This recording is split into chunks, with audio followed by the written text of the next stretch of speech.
Très bien, donc bonjour à tous et bienvenue dans ce webinaire formation ISTQB Niveau Foundation. Donc cette mini-formation, comme je l'appelle, parce que ce n'est pas une vraie formation, la formation au Niveau Foundation s'étale minimum sur 2 jours. Donc j'ai essayé de condenser cette formation et de la synthétiser pour qu'on puisse la faire en 3 heures. 1h30 cette fois-ci et 1h30 la semaine prochaine. Donc cette mini-formation va s'étaler sur 2 sessions. Aujourd'hui, nous allons réviser ensemble les 3 premiers chapitres de syllabus niveau foundation. Puis la prochaine semaine, nous allons attaquer les 3 derniers chapitres.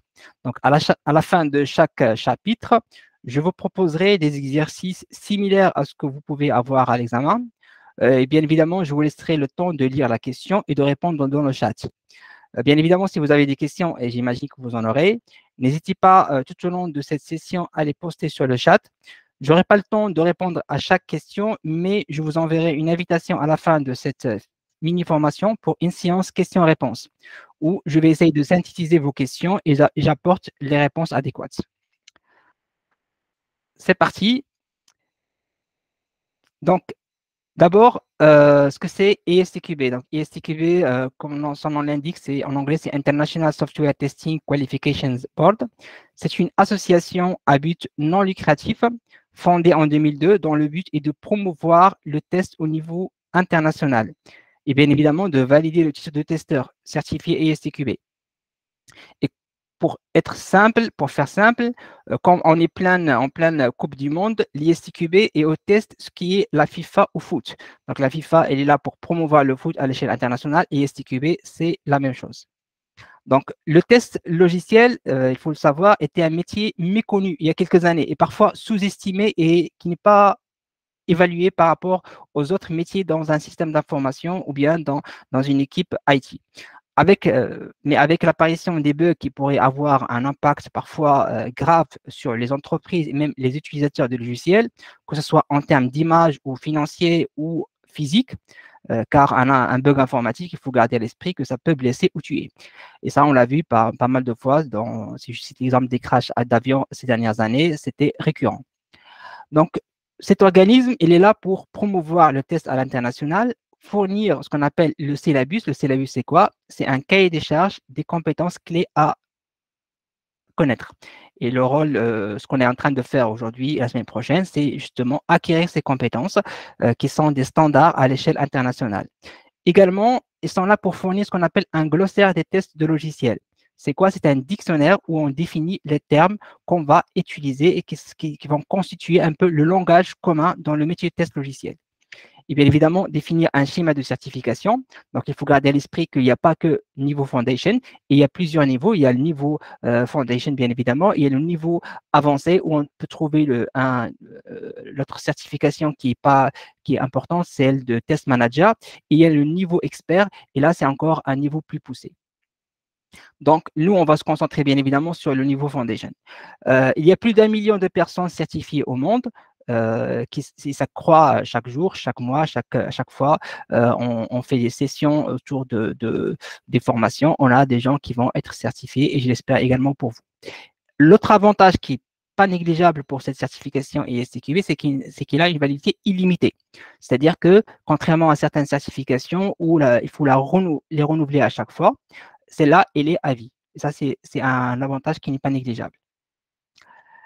Alors, l'objectif du STQB, comme je l'ai dit, c'est de professionnaliser, valoriser les activités de test à l'échelle internationale. Également, d'avoir un langage commun, parce que l'un des problèmes que nous avons dans les entreprises, c'est que on ne parle pas le même langage. On parle la même langue, mais pas le même langage. C'est-à-dire que, ne serait-ce que pour définir quelques termes basiques, si je prends à titre d'exemple le terme défaut, parfois il y en a qui utilisent incident, il y en a qui utilisent erreur, anomalie, etc. Du coup, on n'a pas le même langage. D'accord? Et l'objectif de STQB, c'est avoir un langage commun. L'autre et le dernier point, c'est de valoriser et de garantir vos compétences que vous allez acquérir avec une certification qui va être reconnue à l'échelle internationale. Et maintenant, ce que je constate dans le métier de test, de plus en plus, on exige la certification niveau foundation pour tout nouveau poste. Et ça, c'est devenu de plus en plus courant. Alors, comment ça se passe l'examen? C'est un QCM de 40 questions. Donc, chaque question peut rapporter un point. il n'y a pas de point négatif si vous vous trompez. Donc, je vous incite à répondre à toutes les questions, même si vous n'avez pas la bonne réponse. Il faut, pour réussir l'examen, il faut 65% de bonnes réponses, 26 points, c'est-à-dire, et la durée de l'examen est de 60 minutes. En moyenne, vous avez 40 questions, c'est-à-dire il faut passer en moyenne 1 minute 30 par question. Alors, je vais commencer directement par le premier chapitre qui est sur les fondamentaux des tests. Donc, je vais parler un peu de définir, expliquer ce que c'est le test à travers les objectifs de test, la différence entre tester et débugger, également la différence entre assurance de test et assurance qualité et test. Et puis, je vais attaquer les 7 principes généraux des tests, ce que c'est le processus de test fondamental et un passage important qui est la psychologie des tests. Alors, d'abord, je vais commencer pour comprendre ce que sont les tests. Il faut que je vous explique d'abord les objectifs de test. Et parmi ces objectifs de test, on va parler tout simplement pourquoi on est là. C'est pour tester et pourquoi on teste, pour trouver des défauts. D'accord? Donc, votre rôle principal est de tester une application, un logiciel, un système, un composant et de trouver des défauts. Et puis, ces défauts-là, ils vont être corrigés et in fine, on va améliorer la qualité. Donc, si on vous pose la question, pourquoi vous testez? Parce qu'on a besoin d'améliorer la qualité. Et comment on va améliorer cette qualité-là? En trouvant des défauts et en les corrigeant. Le deuxième objectif, c'est d'acquérir la confiance. Parfois, vous êtes là, vous testez, mais votre objectif n'est pas de trouver des défauts, mais parfois, vous pouvez les trouver, mais pour acquérir la confiance dans ce composant, dans ce système, dans cette application que vous êtes en train de tester. Parce que le métier test n'est pas uniquement réservé aux testeurs fonctionnels, mais également le product owner, il peut tester, le chef de projet, il peut tester, le client, il peut tester, l'utilisateur, il peut tester. Imaginons que vous achetez un logiciel qui sur étagère, c'est-à-dire qui est destiné pour un grand public. Votre rôle, ce n'est pas de trouver des défauts, même parfois vous en trouvez, mais votre rôle, c'est d'avoir la confiance dans ce logiciel. D'accord? Imaginons que vous êtes un product owner et vous êtes en train de valider une nouvelle version. Normalement, cette version a été déjà testée par les développeurs, par les testeurs fonctionnels, il y a eu une batterie de tests. Donc, votre rôle, c'est uniquement de valider si cette version, si ce produit répond aux besoins du client, oui ou non. Et du coup, acquérir la confiance dans ce document, dans ce produit, pardon. Le troisième objectif qui est très important, c'est que le rôle de testeur est de fournir l'information utile à la prise de décision. Quand vous testez, à la fin de la phase de test, vous devez fournir un rapport de synthèse de test. Dans ce rapport, vous allez mettre un certain nombre d'informations. Qu'est-ce que vous avez testé? Qu'est-ce que vous n'avez pas testé? Quels sont les bugs, les défauts que vous avez trouvés? Quel est leur statut? Quels sont les bugs qui ont été corrigés? Quels sont les bugs qui n'ont pas été corrigés? Et toutes ces informations que vous allez mettre dans ce rapport, vous allez peut-être les présenter dans une réunion de go-no-go, va permettre au management, aux autres parties prenantes du projet de prendre la décision si cette application va être déployée, oui ou non. Donc, votre travail est très utile à la prise de décision. Le quatrième objectif, c'est de prévenir des défauts. Comme on dit souvent, il vaut mieux prévenir que de guérir. Et ça, c'est très important dans le test parce qu'il faut toujours commencer à tester le plus tôt possible. On va y revenir plusieurs fois tout au long de cette formation. Tester tôt, ça permet de prévenir des défauts pour empêcher que ces bugs soient créés ou au moins les empêcher que de se propager tout au long du cycle de vie du logiciel. D'accord? Parce qu'un bug trouvé pendant la phase des spécifications, pendant la phase de conception ou bien pendant la phase d'écriture de cahier de charge sera vite corrigé et cela empêchera que ce bug va se propager tout au long du cycle de vie du logiciel et éventuellement va être trouvé par le client, ce qui n'est pas ce qu'on veut. Donc voilà, c'est une liste qui n'est pas exhaustive, donc il y en a d'autres objectifs, mais ce sont les objectifs les plus importants à retenir pour l'examen. Alors là, je vais parler un peu de la différence entre tester et débugger. Souvent, on confond ces deux termes. Souvent, on dit « je suis en train de débugger », c'est-à-dire « je suis en train de tester ». C'est faux. Tester, c'est le rôle de testeur. Débugger, c'est le rôle de développeur, ou l'auteur du logiciel. Débugger, c'est un processus qui consiste à chercher, à trouver et à éliminer les causes racines du défaut. Là, j'ai mis défaillance. Je vais vous expliquer tout à l'heure la différence entre défaut et défaillance. D'accord? Peu importe, c'est les causes de défaillance ou les causes de défaut dans le logiciel. Le développeur, il va coder son logiciel. Le testeur, il va le tester. Et puis, s'il trouve des divergences, il va créer des rapports de défaut. Ces rapports de défaut, ils vont contenir un certain nombre d'informations qui vont permettre au développeur de reproduire ce bug et de le corriger, et trouver la cause racine et de le corriger. Donc, faites très attention entre la différence entre tester et débugger, ce n'est pas du tout la même chose. De toute façon, on va y revenir pendant les questions qu'on va aborder tout au long de cette formation. Alors là, je vais vous parler des 3 termes très importants à comprendre, à distinguer. Erreur, défaut et défaillance. Donc, erreur, c'est, comment ce qu'on dit à chaque fois, l'erreur, c'est humain. Donc, l'erreur, l'origine de l'erreur, c'est l'humain. C'est l'humain qui fait une erreur. Cette erreur, ça peut être une mauvaise interprétation.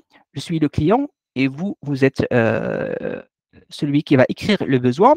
Je vous exprime mon besoin. Je vous dis que j'ai besoin, par exemple, d'un logiciel qui fait de la facturation. Très bien. Vous, au lieu de noter facturation, vous avez noté un logiciel qui fait de la livraison. Alors, ce n'est pas ce que je voulais. Moi, je veux un logiciel qui fait de la facturation au lieu d'un logiciel qui fait de la livraison. Vous avez noté ça dans le cahier de charge et tout ce qui est derrière, c'est basé sur ce que vous avez noté. Donc, vous avez fait une erreur. Cette erreur va être introduite dans un document, dans un cahier de charge. Du coup, vous avez introduit un bug ou un défaut. Donc, le défaut, c'est quoi? C'est le résultat de l'erreur humaine. Donc, ça peut être une erreur humaine sur l'interprétation ou bien même le développeur, il peut faire une erreur en tapant le code. Et du coup, il va introduire un bug, un défaut dans son code. Donc le défaut, il peut être dans un code comme dans la documentation. Parce qu'en général, on pense souvent que le bug est uniquement dans le code. Non, c'est faux. Un défaut ou un bug, il peut être dans un document. Le document, ça peut être n'importe quel document autour du projet, le cahier de charge, les spécifications fonctionnelles, les spécifications techniques, même les documents fournis par le testeur. Ça aussi, on peut introduire des bugs. Donc, gardez à l'esprit qu'un bug, c'est à la fois dans un document ou dans le code directement. Donc, le bug, quand il va être dans le code, on va exécuter ce code-là, et à l'exécution de ce code qui contient un bug ou un défaut, il y aura une défaillance. Donc, la défaillance, c'est quoi? C'est le résultat de l'exécution d'un défaut dans le code. D'accord? Soit le système ne va pas faire ce qu'on attend, ou bien il va le faire, mais il va le faire différemment. C'est-à-dire, je dois cliquer sur un bouton et je dois afficher quelque chose. Si ce que j'attends, il n'est pas affiché, donc c'est ce qu'on appelle ce sera un bug fonctionnel, c'est-à-dire que le système ne fait pas ce qu'on attend de lui, ou bien parfois il va afficher ce qu'on attend de lui, mais par contre, au lieu de l'afficher au bout de 2 secondes comme moi je l'exige, il va l'afficher au bout de 20 secondes. Ce qu'on a un problème de performance. Donc ça aussi, c'est un bug. D'accord? Donc le bug, il peut être à la fois il va résulter, il va donner la conséquence à une défaillance. Défaillance, ça peut être un problème fonctionnel ou bien un problème non fonctionnel. De toute façon, on va y revenir tout à l'heure. Donc, gardez bien à l'esprit ces 3 niveaux qui expliquent l'origine des défauts dans le logiciel. Toujours l'erreur. Parfois, on utilise à l'examen les synonymes, c'est-à-dire au lieu de dire erreur, on parle de méprise. Méprise, erreur, c'est la même chose. Parfois, au lieu de dire défaut, on peut parler de bug. Faute, fault en anglais. Et parfois, au lieu de dire défaillance, on utilise le terme en anglais qui est failure. Du coup, c'est tout à fait la même chose. Il faut juste les connaître, ces synonymes, et comprendre le sens derrière chaque synonyme. Alors, là, je vais parler de la différence entre test et assurance qualité. Donc, là aussi, on confond souvent, on parle souvent que je suis un QA, je suis un testeur. Ce n'est pas du tout la même chose. C'est deux termes qui sont liés, bien évidemment, mais l'assurance qualité, c'est un processus qui est plus global. Ça englobe tout le processus de développement ou de maintenance du logiciel. Et le test, c'est une partie de l'assurance qualité. C'est ce qu'il faut garder à l'esprit, que l'assurance qualité et le test ne sont pas les mêmes, mais ils sont liés et les activités de test font partie de ce processus qui est plus global. L'assurance qualité, c'est un certain nombre de choses qu'on va mettre en place pour donner l'assurance que le niveau de la qualité sera atteint. Et bien évidemment, le test, ça fait partie, c'est une partie de l'assurance qualité. C'est pour ça que souvent, on parle de « je suis un QA, je suis testeur, je fais de l'assurance qualité, je fais du test ». Ce n'est pas du tout la même chose, même si il faut garder à l'esprit que ce sont deux choses qui sont liées. Donc, pourquoi sont liées? Parce que les défauts qu'on va trouver grâce au test vont permettre de mettre en évidence des problèmes, que ce soit dans le code ou que ce soit dans la documentation. Ces problèmes sous forme de bugs vont être corrigés, ce qui va améliorer la qualité de notre produit. Donc voilà, donc ça fait partie, mais ce sont deux choses différentes. Ce qu'il faut garder à l'esprit que l'assurance qualité, c'est quelque chose qu'on met souvent en amont du projet, dès le début du projet, et le test, c'est très souhaité qu'on teste très tôt dans le cycle de vie de développement logiciel, mais c'est quelque chose qui arrive un peu après l'assurance qualité. Donc l'assurance qualité, c'est quelque chose qui est préventif, et le test, c'est quelque chose pour contrôler le résultat de développement. Là, je vais vous parler des 7 principes généraux des tests. Donc, vous allez voir, c'est du bon sens avant tout. Ces principes font partie intégrante du métier de test et en général, ils sont appliqués sans le savoir. Donc, le principe 1, c'est que les tests montrent la présence de défauts. Donc, ça, c'est du bon sens. Comme vous le voyez, on a déjà parlé que l'objectif de test, c'est de trouver des défauts. Et bien évidemment, les tests montrent la présence des défauts. C'est une information qui est nécessaire, mais qui n'est pas suffisante. Pourquoi? Parce que les tests, ils peuvent permettre de découvrir les défauts et améliorer la qualité du logiciel. Cependant, des résultats de tests positifs, c'est-à-dire qu'on n'a pas trouvé de défaut, ce n'est pas un synonyme qu'il n'y a pas de défaut. On peut toujours tester encore et éventuellement, on peut trouver des défauts. Mais par contre, le principe 2, les tests exhaustifs sont impossibles. Donc ça, c'est un principe très, très important dans le test logiciel que vous pouvez utiliser dans votre quotidien quand vous faites du test. Parce qu'on va souvent vous reprocher pourquoi on a trouvé des bugs en production. Parce que tout simplement, les tests exhaustifs sont impossibles. On ne peut pas tout tester. Parce qu'il y a tant de combinaisons possibles, ça dépend de beaucoup de choses. Ça dépend parfois de nombre de fonctionnalités qu'on doit tester. Ça dépend aussi de cas d'utilisation au métier. Ça dépend des environnements d'exécution, du nombre d'instructions dans le code. Également, on a des contraintes de temps, du budget. Ce n'est pas un open bar. On est limité par le temps. Et aussi, parfois, on est limité par le budget. On a un nombre de testeurs disponibles sur un projet et du coup, on ne peut pas tout faire. Donc, ça, gardez-le à l'esprit, c'est très important. Les tests exhaustifs sont impossibles. Le troisième principe, c'est tester tôt. Donc, on a déjà parlé, il faut qu'on teste très tôt dans le projet. Il faut éviter d'attendre qu'on soit livré par le développeur pour commencer à réfléchir à tester. D'abord, il faut qu'on soit, si je prends l'exemple d'un projet agile qui utilise le framework Scrum, bah, avant même de commencer le sprint, il y a une phase de refinement, une phase de grooming. On va groomer, on va refiner un peu le besoin. Bah, il faut que le testeur soit inclus dans cette phase. C'est très important parce que c'est à partir de là, on va comprendre ce qui est testé, comment on va le tester et estimer l'effort de test. Et au début de chaque itération, de chaque sprint, il faut que le testeur soit en mesure, il a tous les éléments pour commencer à designer. Ne pas attendre qu'on soit livré pour commencer à réfléchir au test. C'est une erreur à ne pas faire.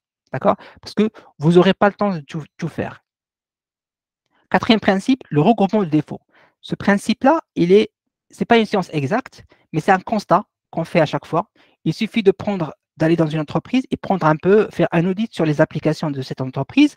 Vous allez toujours constater qu'il y a certaines applications, certains composants où il y a toujours plus de bugs que d'autres. C'est comme ça. Ça peut s'expliquer pour plusieurs raisons, parfois historiques, parfois la complexité, parfois liée à la compétence des développeurs, parfois liée à plusieurs éléments. Mais c'est un constat et c'est bien de faire ce constat-là pour cibler l'effort de test sur les applications où il y a plus de risques d'avoir des bugs. D'accord? Donc, c'est très important. Cinquième principe, c'est le paradoxe du pesticide. Le pesticide, comme vous le savez, ça permet de tuer les insectes. Mais au bout d'un moment, si on applique toujours le même pesticide, les insectes deviennent résistants. Et du coup, ça tue moins, voire pas du tout. Et ce principe s'applique sur le test. Les tests, si on garde toujours les mêmes tests sans les renouveler, sans les enrichir, au bout d'un moment, on ne trouve pas de bug. Et ça, c'est un constat. dans un projet que je suis récemment, sur un périmètre, il n'y avait pas d'automaticien. Et du coup, on a arrêté de renouveler et de mettre à jour les tests qui sont automatisés. Mais par contre, les tests automatisés, on continue chaque jour à les exécuter. Au bout d'un moment, il y a un décalage entre les nouvelles fonctionnalités et les tests automatisés.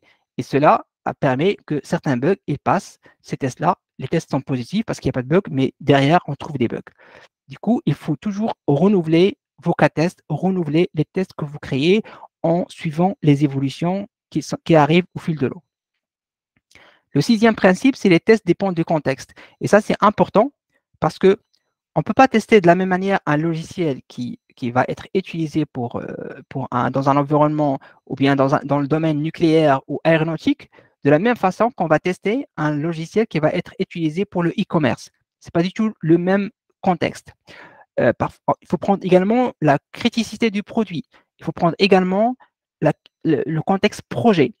Comment on va développer ce projet-là. Il faut prendre également en considération les contraintes budgétaires. Est-ce qu'on a assez de budget pour tester ou non? Combien de ressources on peut avoir? Donc, il y a pas mal de contraintes, pas mal de contextes à prendre en considération pour choisir quelle stratégie de test on va aborder. Le 7e principe est l'illusion de l'absence d'erreur. Ce principe, il est lié au principe 1.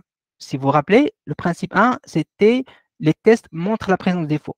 Et l'illusion de l'absence d'erreur, c'est-à-dire qu'on teste, on trouve des bugs, on corrige, mais on pense qu'il n'y a plus d'erreur, il n'y a pas de défaut.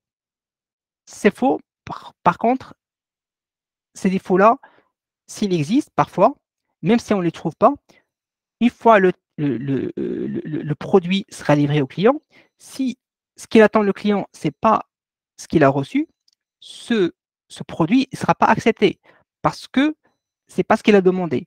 Et même parfois, si le client a mal exprimé son besoin, le logiciel qui va être livré, même s'il ne contient pas de bug, il ne sera pas accepté non plus parce que de toute façon, ce produit-là, ça ne va pas servir à grand-chose pour le client.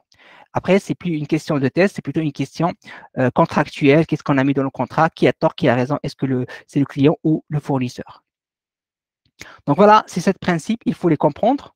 Dans les amas, il y aura toujours des questions, deux questions minimum sur cette partie-là. Il faut juste comprendre ces 7 principes, comprendre ce qui se cache derrière chaque principe. Et en général, les questions sont très simples.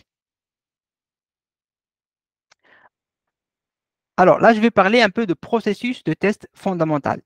Donc, souvent, on pense que tester, c'est exécuter les tests. C'est faux. C'est tout un processus qu'il faut mettre en place et qu'il faut respecter. Donc, le test ne se réduit pas uniquement à exécuter le test, mais il y a plusieurs phases à mettre en place pour structurer votre projet de test. Ce qu'il faut avoir en tête, c'est que le projet de test, c'est comme un projet dans un projet plus global. D'accord? Et chaque projet, il faut commencer d'abord par la planification. Il faut planifier ce que vous allez faire. Après, on va analyser, on va concevoir le test, on va les implémenter, on va exécuter, on va évaluer et reporter. Et puis, une phase très importante à la fin, on va faire la phase de clôture. C'est une phase qui est souvent oubliée. Et ce processus, bien évidemment, il sera suivi tout au long de son exécution avec ce qu'on appelle le contrôle. Là, je vais vous expliquer dans le détail chaque phase à part. Ce qu'il faut garder à l'esprit que ce processus, il peut s'appliquer pour tout le projet et également par niveau de test. Je n'ai pas eu l'occasion de vous parler des niveaux de test, mais on va en parler tout à l'heure. Donc, il y a 4 niveaux de test selon ISTQB. Donc, le niveau le plus bas, c'est le niveau test composant, puis intégration, puis système, puis acceptation. On va en parler tout à l'heure. Donc, comme j'ai dit, la planification. Donc, la planification, c'est une phase très importante. Cela se concrétise par ce qu'on appelle un document qui s'appelle un plan de test.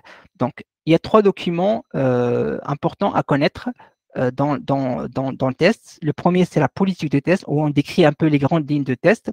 Et puis, il y a la stratégie de test, donc l'approche de test, quels sont les objectifs du test et quels sont les moyens à mettre en place pour atteindre ces objectifs. Donc, ces stratégies est plus globale, ça concerne un ou plusieurs projets. Et puis, il y a le plan de test qui va implémenter cette stratégie pour un projet donné. Donc, il faut connaître ça, il faut savoir ce que se cache derrière le plan de test on définit un peu tous les éléments nécessaires pour atteindre l'objectif de test pour un projet donné. Ce qu'il faut retenir, que le plan de test, c'est pour un projet donné, d'accord? La stratégie test, ça peut être pour un projet ou plusieurs projets. Donc, c'est au niveau entreprise. Et le plan de test, c'est au niveau projet. Et on peut avoir un plan de test maître pour tout le projet de test et on peut avoir un plan de test par niveau. Donc, dans ce plan de test, on va définir l'objectif de test, quel est le scope de test, qu'est-ce qu'on va tester et qu'est-ce qu'on ne va pas tester. On va définir également la manière comment on va concevoir notre test, l'approche de test, la manière comment on va exécuter, quels sont nos besoins en termes de ressources, que ce soit ressources humaines ou matérielles, quel est le planning de test, quels sont les risques qu'on peut avoir dans ce projet, parce que n'importe quel projet, il y a des risques, risques liés au produit et risques liés au projet. On va en parler la semaine prochaine, des risques. On peut mettre également, et ça c'est un point très important, les critères de sortie. Quand vous faites un plan, que ce soit pour le test ou n'importe quel projet, il faut toujours définir dans ce plan quels sont les critères de sortie, c'est-à-dire quand est-ce que vous allez arrêter de tester. Ça, c'est très important parce que on peut continuer à tester infiniment, il n'y a pas de problème. Mais à un moment donné, il faut arrêter le test et là, vous mettez les critères de sortie. Ça, c'est un point très important à se rappeler pour l'examen.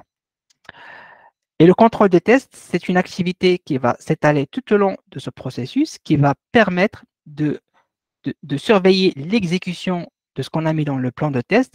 Et s'il y a une déviation par rapport à ce qu'on a prévu, il faut mettre des actions correctives. Par exemple, on a mis dans le plan de test que on va commencer le test dans un mois. Après un mois, on n'est pas livré. Il y a un retard de livraison, on ne peut pas commencer le test. Cela pourra avoir un impact sur notre planning, sur les ressources qu'on a mis en place pour faire ces tests. Et du coup, il faut faire quelque chose. Et quand vous décidez, bien évidemment, avec les autres parties prenantes du projet, il ne faut pas oublier de mettre à jour le plan de test. Le plan de test, ce n'est pas un document qu'on fait au début et on oublie. C'est un document qui va vivre dans le temps tout au long du projet. Et puis, il y a l'analyse et la conception des tests. Donc, on va transformer les objectifs de test en conditions et conception de tests. En gros, on va écrire nos scénarios et nos cas tests. Une fois on a fait ça, on va faire ce qu'on appelle l'implémentation. L'implémentation, c'est s'assurer que tout est mis en place pour exécuter les tests. C'est-à-dire, on va s'assurer que nos cas tests sont prêts, sont complets. On va s'assurer que les environnements de test sont prêts également. On va s'assurer que si on a besoin de jeux de données, ils sont là, ils sont prêts. On va s'assurer que les ressources nécessaires pour exécuter le test sont également prêts. Donc voilà, on va juste s'assurer que tout est prêt pour commencer l'exécution. Et puis, on va exécuter les tests et on va comparer les résultats actuels et les résultats attendus. D'accord? Et s'il y a des divergences entre les deux, on va créer un rapport de bug ou on appelle un rapport de défaut. Dans ESTQB, il faut garder à l'esprit le terme exact, c'est le rapport de défaut. Et puis, on va évaluer les critères de sortie. Vous vous rappelez ce que je dit tout à l'heure, les critères de sortie, c'est ce qu'on a mis dans le plan de test. Donc, on a écrit les critères de sortie, c'est-à-dire quand est-ce qu'on va arrêter de tester.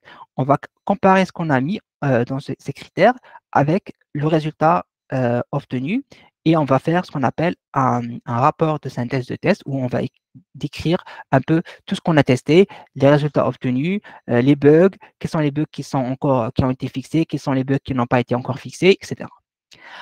Donc, un exemple de critères de sortie, par exemple, on peut dire que on va arrêter le test quand on aura maximum 5 bugs majeurs, 10 bugs mineurs, 0 bug critique. Donc voilà, donc c'est ou peut-être quand on aura plus aucun scénario de test non exécuté. Voilà, on peut mettre plusieurs conditions. Et une fois ces conditions-là sont respectées, on peut dire que c'est bon, on va arrêter de tester. Et à la fin, bien évidemment, comme je l'ai dit, on va écrire un rapport de synthèse des tests pour les parties prenantes. À la fin, il y a une activité qui est très importante, mais souvent oubliée, c'est une activité de clôture des tests. Cette activité est très importante parce que ça permet de collecter le feedback de cette activité, de ce processus qu'on a exécuté, et afin de l'améliorer et d'améliorer un peu les méthodologies qu'on a mis en place, les outils qu'on a mis en place, etc. Mais également, vous avez produit pas mal de choses. Vous avez produit des cas tests, vous avez produit des tests automatisés, vous avez produit un plan de test, d'autres documents. Et ces documents-là, ce n'est pas la peine de les jeter à la poubelle. Il faut les réutiliser. Il faut capitaliser et réutiliser tout ce que vous avez produit pour les prochaines versions, pour les projets similaires ou bien pour des nouveaux projets qui vont se lancer plus tard dans l'entreprise. Alors, avant de clôturer ce premier chapitre, il y a un passage très important qui est la psychologie test. À l'examen, il y a toujours une, voire deux questions qui sont simples, mais qu'il faut comprendre un peu ce qui se cache derrière ce chapitre. La psychologie test, votre travail, ce n'est pas uniquement apprendre ce que je vous ai expliqué jusqu'à maintenant, les fondamentaux, etc., tout ce qu'on va voir après, la semaine prochaine. Non, ça c'est la partie des connaissances, ça c'est très bien, c'est important, mais il y a d'autres compétences qu'il faut acquérir pour réussir dans ce métier. À commencer par la communication. Un testeur, il doit être un bon communicant parce que on a souvent cette guerre qui éternelle, on va dire, entre les testeurs et les développeurs, parce que le testeur, qu'est-ce qu'il fait? Il va trouver des défauts. Comme on l'a dit, le objectif principal, c'est de trouver des défauts. Et en général, quand on trouve des défauts, c'est toujours mal perçu par l'auteur de ce défaut, à savoir le développeur. Ainsi, un bon testeur, il doit être un bon communicant. Il faut toujours que sa communication soit factuelle et courtoise et qu'il faut qu'il encourage plutôt la collaboration que de rentrer dans des conflits avec l'auteur de défaut. Et cette communication doit être d'une façon neutre et factuelle. Et ça, c'est très important. Et qu'il faut qu'il pratique ce qu'on appelle l'empathie. L'empathie, c'est de comprendre ce que ressent l'autre. Parfois, j'ai assisté à plusieurs fois à des emails où on définit un peu, voilà, qu'on a trouvé des défauts et on met la terre entière en copie. Ça n'a pas d'impact positif, plutôt c'est un impact négatif en faisant comme ça. Et on va mettre un petit peu, créer plus de conflits au sein de l'équipe que de résoudre des problèmes. Donc, les compétences relationnelles sont aussi primordiales pour réussir dans ce métier. Donc, un testeur, il doit être un bon communicant, il doit être plutôt dans le relationnel, dans l'empathie. Quand il crée un rapport défaut, il faut qu'il soit neutre, il faut qu'il soit factuel, il faut qu'il ne soit pas une attaque contre l'auteur de défaut. Voilà, donc on a fini ce premier chapitre. C'était une synthèse, comme je vous ai dit. Donc, je ne suis pas rentré dans le détail parce que c'est une synthèse. On n'aura pas le temps de rentrer dans le détail de chaque partie, mais on va essayer, à travers l'examen que je vous propose, de parcourir certains points qu'on n'a pas eu le temps d'aborder. Donc, on va commencer par l'exercice 1. Donc, je vous laisse le temps de lire la question et de répondre dans le chat, puis je vais reprendre derrière pour vous expliquer ce premier exercice.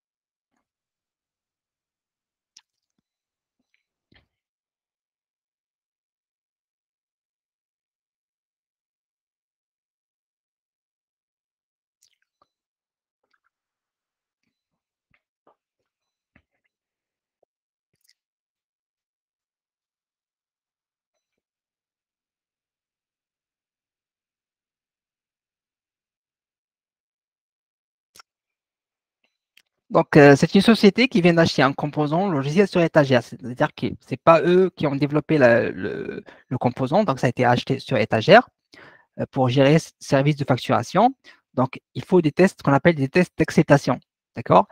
Et l'objectif des tests d'acceptation, bien évidemment, ce n'est pas de trouver des défauts. D'accord? Même si on peut trouver toujours. Donc, quelle est la principale raison de faire des tests? Donc, quel est l'objectif de faire des tests? Donc, on a parlé des objectifs, trouver des défauts, avoir confiance, prévenir les défauts, etc. Donc là, la bonne réponse, comme vous avez mis très bien, c'est la réponse 1, c'est avoir confiance en ce composant. La réponse 2, détecter des défauts, non, parce que vous achetez un logiciel sur étagère, pas censé détecter des défauts. Réponse 3, obtenir des preuves en vue d'une action en justice. Parfois, ils mettent des réponses dans l'examen qui n'ont rien à voir. Donc voilà, ça c'est une réponse à éliminer. Former les utilisateurs, non, ce n'est pas l'objectif, ce n'est pas de former les utilisateurs. On peut faire un POC pour former les utilisateurs, bien évidemment, mais les tests d'acceptation, ce n'est pas pour former les utilisateurs. Alors, question 2.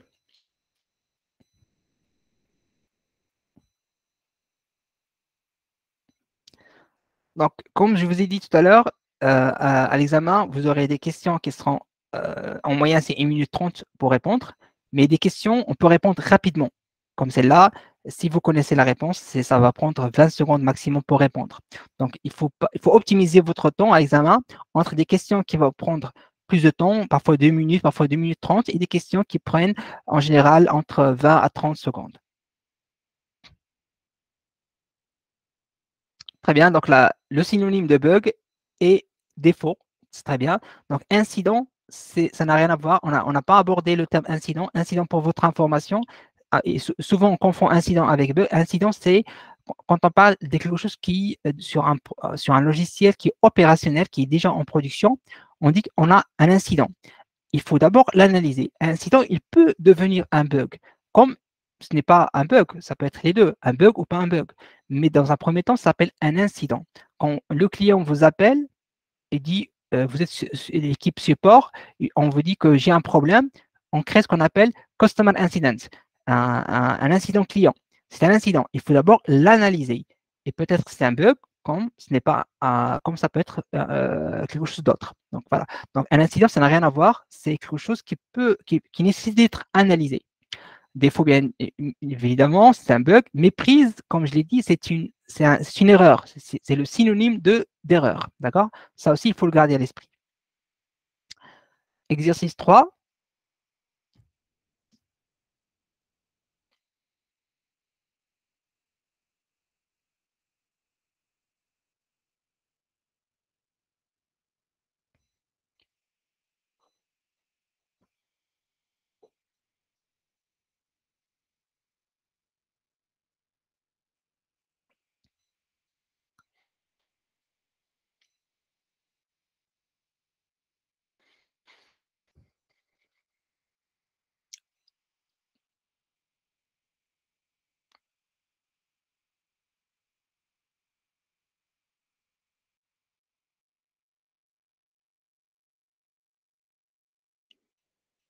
Ah, très bien. Il y a deux types de réponses. Ça, c'est très bien. Comme ça permet de distinguer un peu les réponses. Donc, je voyais plus réponse 1, réponse 2.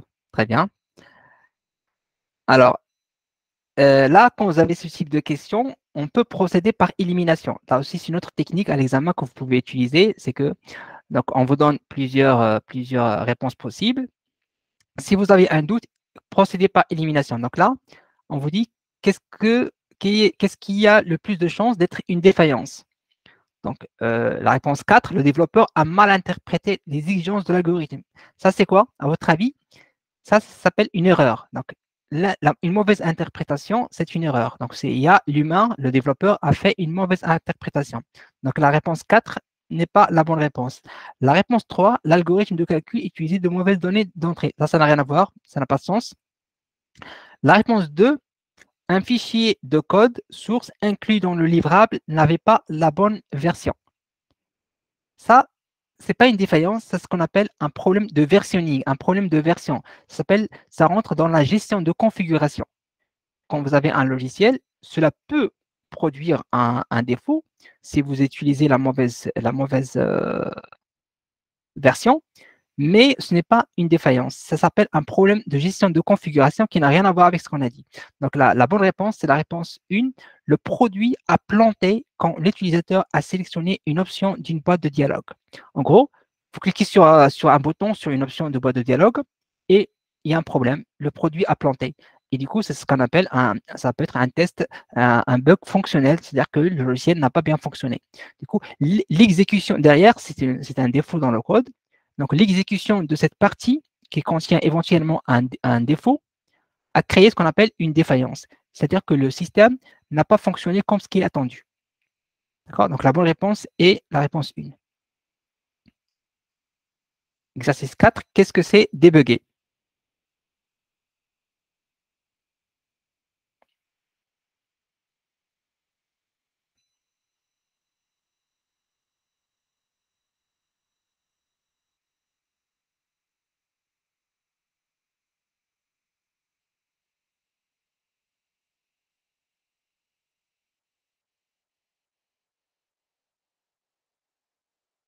Très bien, je vois 2, 1 et 4. Très bien.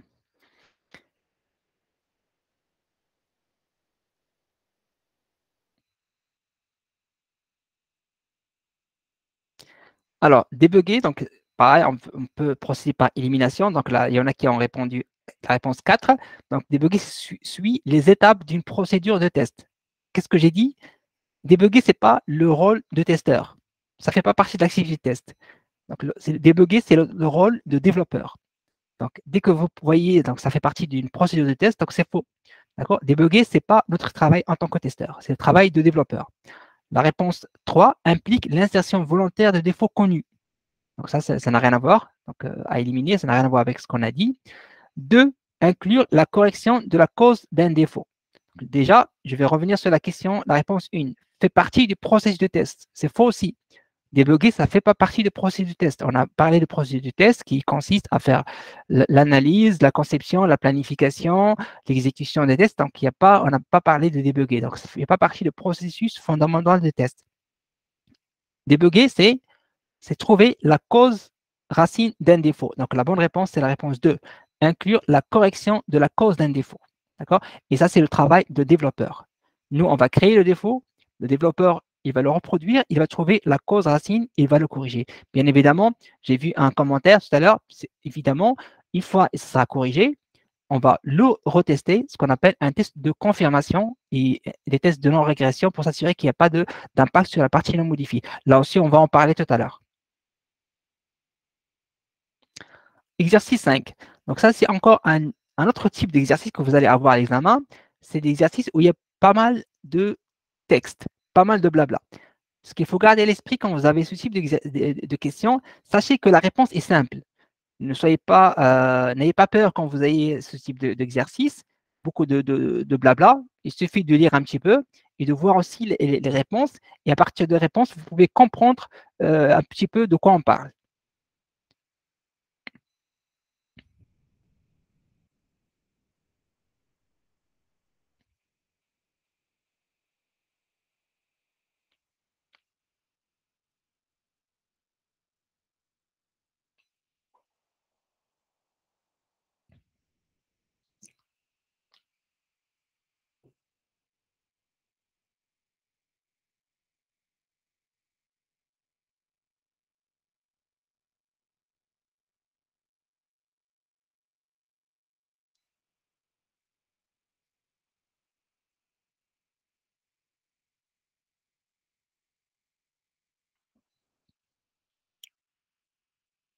Très bien, donc je vois A et C,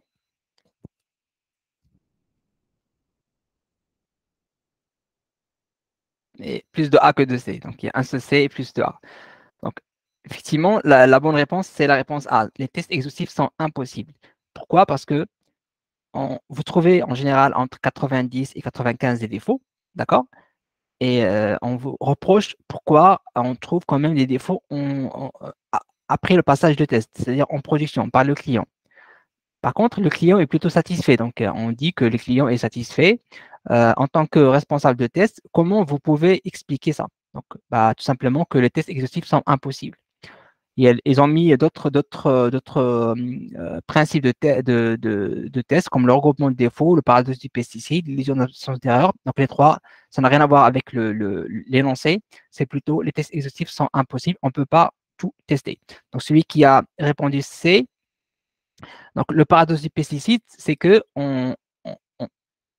les tests, on peut les tuer comme les pesticides, pardon, les défauts, on peut les détecter comme ce que fait le pesticide. Donc ça, c'est le paradoxe du pesticide. Mais à un moment donné, si on utilise toujours les mêmes tests, là, on parle pas de ça. On ne parle pas qu'on utilise toujours les mêmes tests. On vous dit qu'en général, on trouve entre 90 et 95% des défauts. Ça se trouve qu'on va renouveler, ils n'ont pas précisé est-ce qu'ils renouvellent ou ils ne renouvellent pas leurs tests. Ils disent tout simplement qu'on trouve en général entre 90 et 95%. Et du coup, il y a entre 5 et 10% des bugs qu'on trouve en production chez le client. Mais le client, il est plutôt satisfait parce qu'il estime que ces bugs, ils sont mineurs, ils n'impactent pas son business. Exercice 6.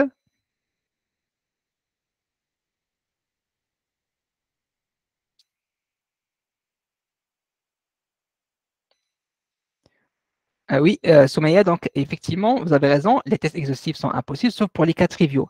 Et les cas triviaux, donc c'est limité, hein. On a dit cas triviaux, on n'a pas. Quand je parle des tests exhaustifs sont impossibles, je parle des combinaisons qui parfois, on a des tests qui dépassent des milliers de tests à couvrir, des centaines de milliers. Donc, on peut avoir des environnements, plusieurs environnements d'exécution, des cas d'utilisation exponentiels. Il y a des choses parfois qui dépassent nos cas triviaux. Donc, bien évidemment, les cas triviaux, il faut les couvrir. Mais les tests exhaustifs, ça reste impossible à faire, même dans les domaines les plus critiques.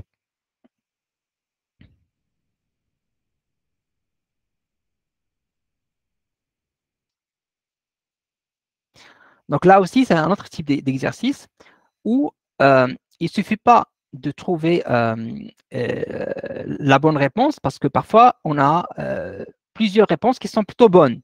Mais la question, la bonne réponse est de trouver quelle est la plus représentative de la façon dont les principes généraux des tests s'appliquent au cours du cycle de vie des tests. D'accord? Donc, la bonne réponse, vous avez raison, c'est la réponse D. Les principes de test concernent tout le cycle de vie des tests. D'accord? On ne peut pas les appliquer uniquement sur la préparation, sur l'exécution ou sur les premières activités telles que les revues. Non, ça concerne tout le cycle de vie des tests. C'est la bonne réponse. Exercice 7.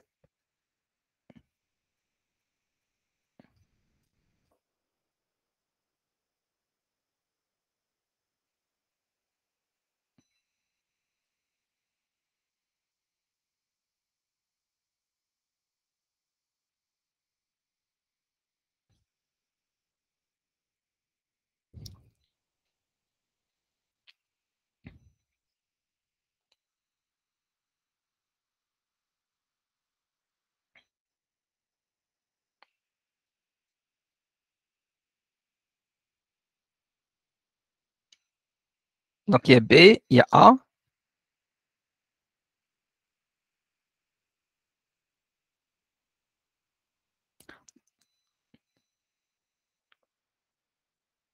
Il y a D aussi. Promouvoir une meilleure qualité logicielle à chaque fois que c'est possible. Juste dans la question, il faut toujours lire les termes qu'ils utilisent. Donc, parfois, ils disent toujours, comme je l'ai dit, il y a toujours parfois plusieurs bonnes réponses. Mais comme ils l'ont précisé, le plus important. Donc, le reste aussi, c'est important. Mais qui est le plus important? Est-ce que promouvoir une meilleure qualité logicielle à chaque fois que c'est possible, c'est important ça. Mais est-ce que c'est le plus important pour établir une bonne relation entre testeurs et développeurs? Qu'est-ce qu'on a dit? La bonne réponse est B, c'est présenter les résultats de test de façon neutre et factuelle sans attaquer l'auteur de développement. Donc ça, c'est le plus important pour avoir une bonne relation entre testeurs et développeurs. Comprendre l'importance que les dirigeants accordent au test, bah ça ne va pas résoudre le problème entre les testeurs et les développeurs. Identifier les possibles contournements de défauts pour les utilisateurs, là aussi, ça ne va pas résoudre les problèmes entre testeurs et développeurs.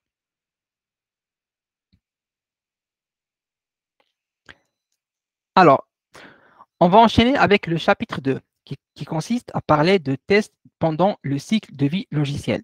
Donc là, on va parler des modèles de développement logiciel, en tout cas les deux les plus importants qui sont cités par le syllabus ISTQB. On va parler des niveaux de tests, des types de tests et des tests de maintenance, c'est-à-dire dès que vous entendez test de maintenance, ça veut dire que le logiciel il est opérationnel, il est en production utilisé par les clients et les utilisateurs finaux. Donc, le cycle de vie de développement de logiciels, il y a deux modèles. En tout cas, il y en a d'autres, bien évidemment, mais ce sont les deux qui sont cités par syllabus. ISTQB Niveau Foundation. Il y a le modèle, les modèles de développement séquentiel, d'accord? Et il y a les modèles de développement itératif et incrémental, d'accord? Donc, le testeur, il doit se familiariser avec les principaux modèles, d'accord? C'est de là principalement. Il faut garder à l'esprit que un modèle de développement séquentiel, c'est un modèle où ça consiste à couper le morceau, à couper le projet en plusieurs morceaux, d'accord? Et que chaque phase du processus de développement devrait commencer lorsque la phase précédente est terminée. Donc, c'est quelque chose qui est plutôt linéaire D'abord, on va découper le projet en plusieurs phases et on va commencer par la première phase, à savoir, par exemple, la partie étude, la partie conception, la partie fonctionnelle et puis la partie conception technique et puis la partie développement. Et une fois on finit tout ça, on va commencer à tester en testant les composants, en testant le système complet, en faisant les tests d'acceptation. Et du coup, c'est à la fin de développement qu'on va commencer à tester et s'assurer est-ce que cela correspond à notre besoin, oui ou non. Parfois, c'est un peu tard pour le faire. C'est pour ça, de plus en plus maintenant, on applique le deuxième modèle qui est le modèle de développement itératif. D'accord? Donc, en gros, le cycle en V, comme je l'ai dit, le cycle en V, c'est l'un des modèles séquentiels. Il y en a d'autres, mais c'est le plus utilisé. Cela a été utilisé pendant 10-15 ans d'une manière parfaite. Et ça a apporté beaucoup de solutions dans ce modèle séquentiel, mais à un moment donné, on a commencé à avoir des limites. C'est quoi le cycle en V? C'est que, comme vous le voyez, comme son nom l'indique, c'est sous forme de V. Il y a deux branches, branche de gauche et branche de droite. La branche de gauche, on a une certaines activités à réaliser, comme la définition du besoin, la définition et l'analyse d'exigence, la conception fonctionnelle du système, la conception technique du système, la conception du composant, d'accord? Et puis le développement. Une fois on finit la branche de gauche, on va commencer les tests. Donc, vous voyez un peu les tests, ils arrivent un peu à la fin. Et là, on va commencer les tests en prenant les livrables de chaque activité de gauche comme étant les bases de tests pour la partie de droite.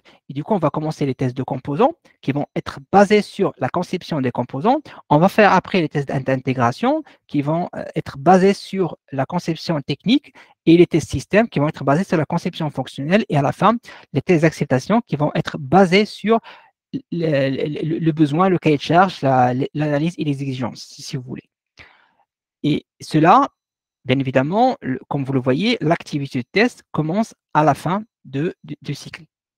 C'est pour ça que j'ai dit, ça commence à porter des limites parce que avec ça, on peut se tromper, mais on va le voir tardivement. C'est pour ça, on a pensé à un deuxième modèle qui commence à prendre de la place. Je dirais plutôt maintenant qui est le plus majoritaire, c'est le modèle itératif. Il y a plusieurs frameworks. L'un des frameworks les plus utilisés, c'est le framework Scrum. Je n'aurai pas le temps d'expliquer dans le détail celui-là, mais on pourra en parler dans une formation à part. Donc, dans le modèle itératif, qu'est-ce que c'est? C'est tout simplement un modèle de cycle de développement où le projet est séparé en un nombre d'itérations. D'accord? Donc, on met plusieurs itérations. Une itération est une boucle qui est complète. Il y a la partie spécification des besoins, il y a la partie conception, la partie développement et implémentation, et à la fin, on a la partie test. D'accord? Et ces itérations, plus on avance dans le temps, plus le logiciel il va grandir jusqu'à la fin, avoir une forme finale. L'avantage avec ça, comme vous le voyez dans le schéma, à la fin de chaque itération, on a un bout du logiciel. Et ce bout de logiciel, il peut être utilisé par le client. C'est ça qui est important. Et du coup, on a un feedback à la fin de chaque itération par le client ou l'utilisateur. Et cela permettra de réadapter, de s'adapter à son besoin, de changer parfois le besoin, de l'orienter différemment, etc. Et de s'améliorer.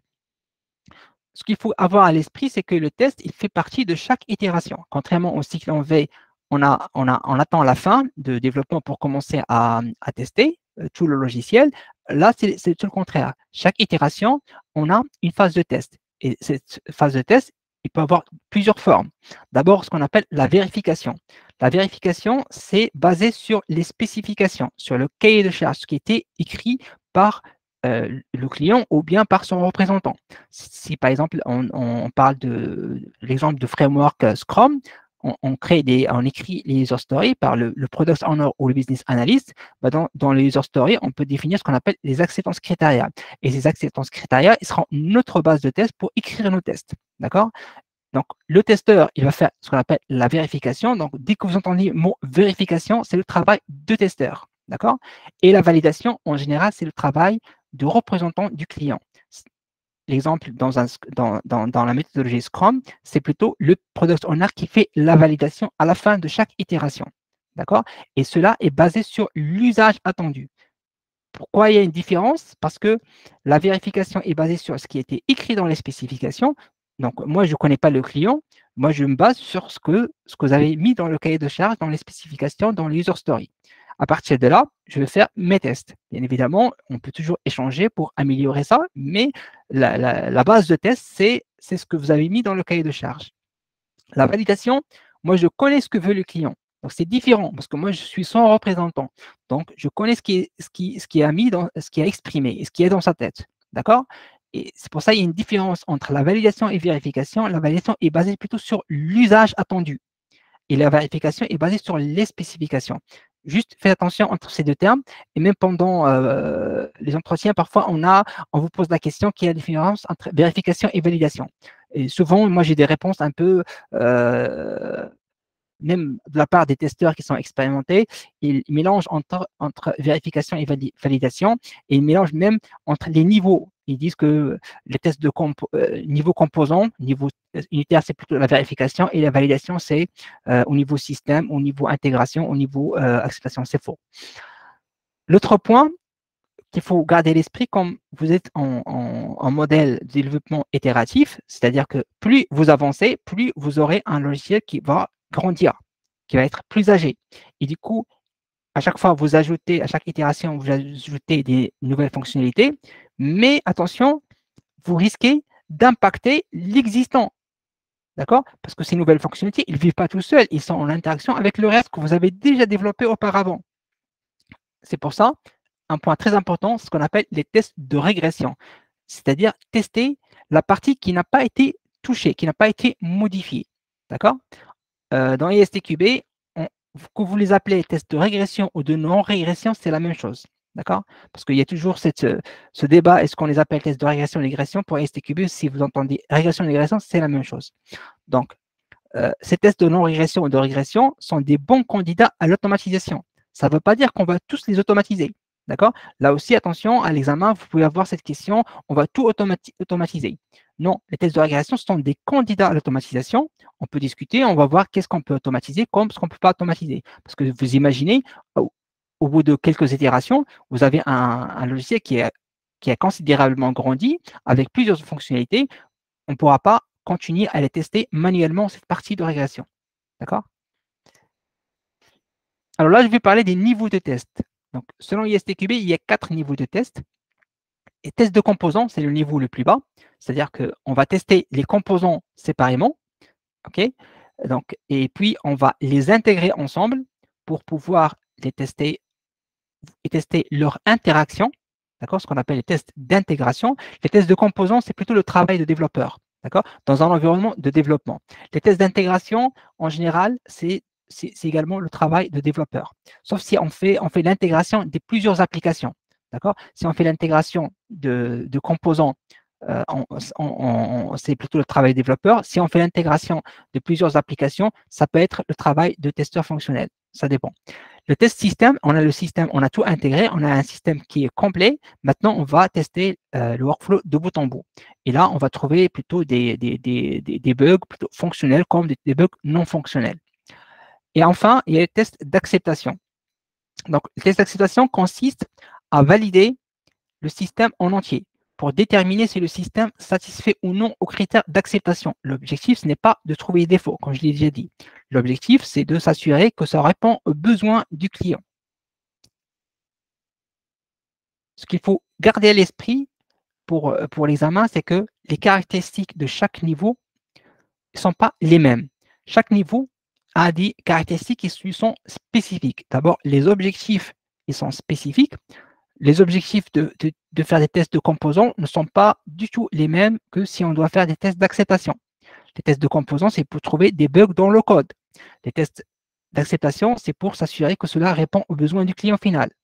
Les tests système, les objectifs, c'est de faire des tests fonctionnels ou non fonctionnels. D'accord? Alors que des tests composants, c'est plutôt pour faire des tests, ce qu'on appelle des tests de structure. On va tester le code de l'intérieur. D'accord? Les bases de tests, c'est-à-dire les documents sur lesquels on va se baser pour écrire nos tests, ne sont pas les mêmes. On l'a vu dans le cycle en V. La branche de gauche du cycle en V correspond à un niveau de test, d'accord, pour écrire les tests. Qu'est-ce qu'on va tester? Ce n'est pas le même. Le type de défaut qu'on va trouver à chaque niveau, ce n'est pas le même. Les environnements requis pour l'exécution, ça varie. Si on est au niveau test de composants, en général, on fait des tests sur un environnement de développement. Alors que si on est en train de faire des tests système ou tests d'acceptation, on est sur des environnements plus proches de ce qu'on va avoir en production. Bien évidemment, la stratégie de test n'est pas la même en fonction de chaque niveau. Donc, ce qu'il faut garder à l'esprit, c'est ça, c'est les niveaux tests, les caractéristiques et les objectifs sont spécifiques. Et j'insiste beaucoup sur ce mot spécifique parce que, en général, on essaye de vous induire en erreur à l'examen avec des termes qui sont similaires, au contraire à spécifiques. Alors là, je vais basculer au type de test. Donc là aussi, on confond souvent type de test et niveau de test. Donc, ça n'a rien à voir. Les types de tests, il y en a 4 selon ISTQB comme les niveaux de test, mais les types de tests, c'est différent. On a d'abord les tests fonctionnels, sans que je rentre dans le détail parce qu'on n'aura pas le temps. Juste ce qu'il faut garder à l'esprit, que test fonctionnel, c'est vérifier ce que fait le logiciel. D'accord? Si vous cliquez sur un bouton, vous attendez une réponse. Si vous ne l'avez pas, ou vous avez une autre réponse, ça veut dire que c'est un test fonctionnel qui n'a pas bien fonctionné. Vous avez également des tests non fonctionnels, c'est-à-dire comment il va le faire. Vous cliquez sur un bouton, vous avez la réponse au bout de 20 secondes, alors que votre exigence est qu'il faut avoir la réponse au bout de 2 secondes, c'est un bug non fonctionnel, c'est un problème de performance, de temps de réponse, c'est-à-dire un bug non fonctionnel. Donc, les tests fonctionnels et les tests non fonctionnels s'appellent ce qu'on appelle une boîte noire. C'est-à-dire qu'on va tester le système de l'extérieur. On ne va pas s'occuper à regarder le système de l'intérieur, de la structure interne du système. D'accord? Donc, on met des choses en entrée et on va recevoir en sortie quelque chose. Et on va tester uniquement ça, entrée et sortie. D'accord? Contrairement à la boîte noire, on a ce qu'on appelle la boîte blanche, test de boîte blanche au test de structure, au test structurel. Là, on va analyser la structure interne du logiciel. D'accord? Autrement dit, on va tester le code. Et plutôt, ça, c'est le travail de développeur. Le quatrième type de test, c'est les tests liés au changement. Donc, quelqu'un qui a mis ça dans le commentaire, effectivement, il y a 2 types de tests. Il y a le test de confirmation ou test de régression. Confirmation, c'est que vous allez tester ou retester quelque chose qui a été modifié. D'accord? Mais les tests de régression, c'est la partie qui n'a pas été modifiée. Par exemple, si vous trouvez un bug en tant que testeur, ce bug-là, il sera corrigé. Après, il vous sera livré, vous aurez une nouvelle version pour tester si le bug a été bien corrigé, oui ou non. Donc, vous allez faire un test de confirmation pour s'assurer que le bug a été bien corrigé. Mais attention, ce n'est pas fini. Il faut que vous fassiez aussi des tests de non-régression ou régression pour s'assurer que la partie qui n'a pas été modifiée, il n'y a pas de souci là-dedans. C'est-à-dire, parfois, on corrige quelque chose, mais on risque de toucher autre chose. C'est important, les tests de régression, parce que ça permet de vérifier la partie qui n'a pas été modifiée. Donc voilà, gardez à l'esprit. Boîte noire, c'est tests fonctionnels et non fonctionnels. Et pour les tests non fonctionnels, j'en ai pas parlé dans le détail, mais il y a ce qu'on appelle tester les attributs qualité. Il y en a plusieurs. C'est maintenabilité, performance, fiabilité, sécurité, utilisabilité, etc.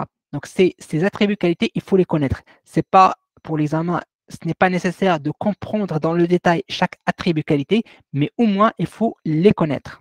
D'accord? Fiabilité, performance, utilisabilité, sécurité, utilisabilité, maintenabilité. Voilà, il y en a 7. Il faut les connaître. Ce sont les attributs qualité qui ont été rédigés par ISO. Et ça, c'est important de les connaître et comprendre ce qui se cache derrière chaque attribut qualité. C'est ce qui constitue les tests non fonctionnels. Alors, un point très important, c'est les tests de maintenance. Les tests de maintenance, c'est là, jusqu'à maintenant, on a parlé un peu des tests pendant le cycle de développement logiciel.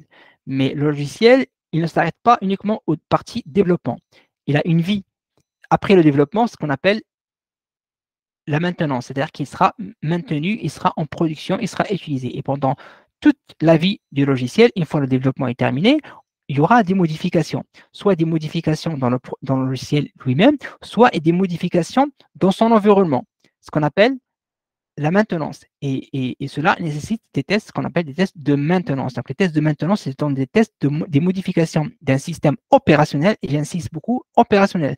Dès que vous entendez ce terme à l'examen, tout de suite pensez à test de maintenance ou de l'impact des modifications de l'environnement sur ce système opérationnel.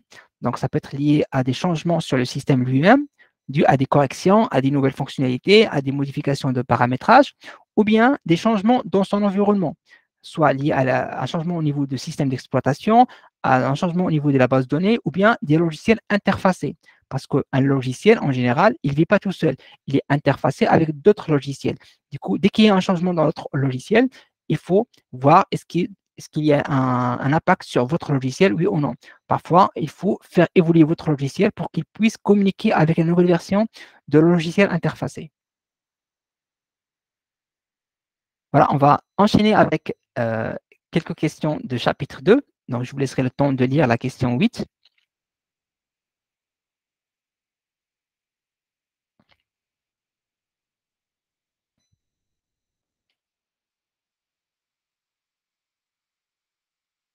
Oui, tout à fait. La migration fait partie du test de maintenance. Quand vous faites une migration, dès que vous touchez un produit qui est en production, que vous faites une modification, une migration, peu importe, de logiciel ou de son environnement, cela nécessite des tests de maintenance.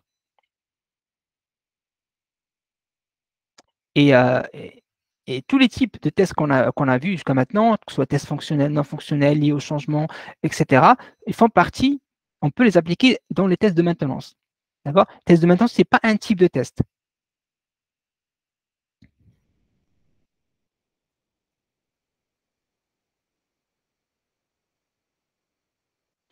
Donc, c'est très bien. Donc, j'ai D, j'ai A, j'ai B aussi. Oui, j'ai B aussi.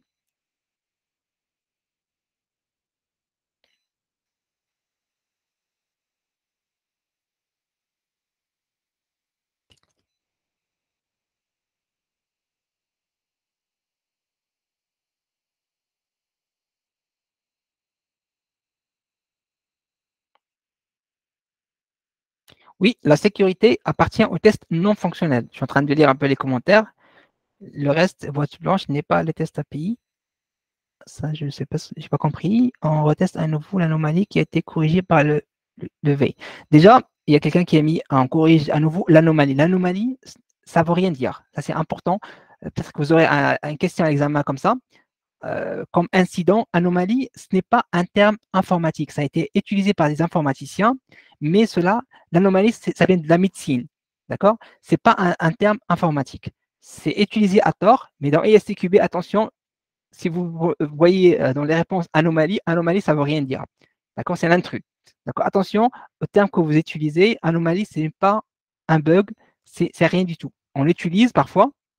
Maintenant, on l'utilise de moins en moins, mais on continue à l'utiliser, mais c'est un terme qui vient de la médecine. Oui, la sécurité appartient aux tests non fonctionnels, tout à fait. Il y en a 7, il y a sécurité, il y a performance, fiabilité, etc. Mais la sécurité, bien évidemment, ça appartient aux tests non fonctionnels. Donc, la bonne réponse est la réponse D. Qu'est-ce qui correspond à des bonnes pratiques pour tester pendant le cycle de vie logiciel? Donc là, c'est encore un autre type de questions que vous pouvez avoir à l'examen. C'est que vous avez plusieurs bonnes réponses. Et il faut lire toutes les réponses. Hein. Et du coup, A, effectuer tôt l'analyse et la conception des tests. Ça, c'est une bonne réponse.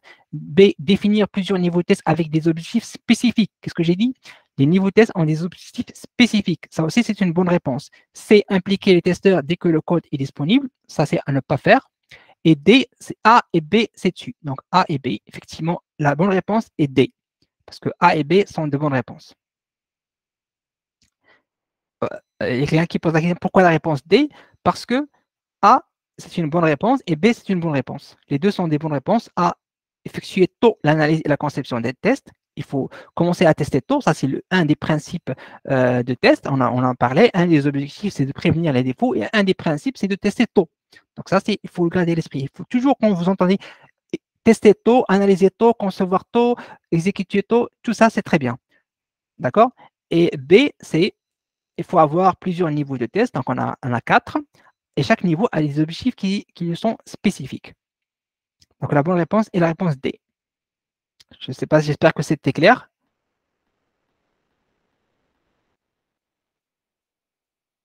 Alors, j'entends le terme déclassement. Je n'ai pas compris ce terme-là. Euh, ils l'ont cité dans syllabus. Bizarre. Je vais regarder, hein, je note le point. Déclassement.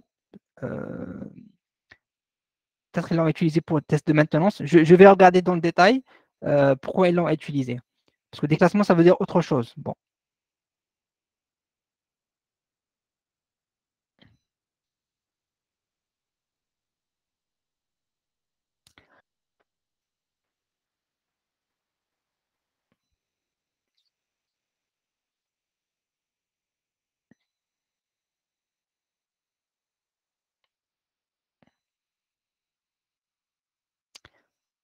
Donc, qu'est-ce qui décrit le mieux les objectifs pour les niveaux de test avec un modèle de cycle de vie?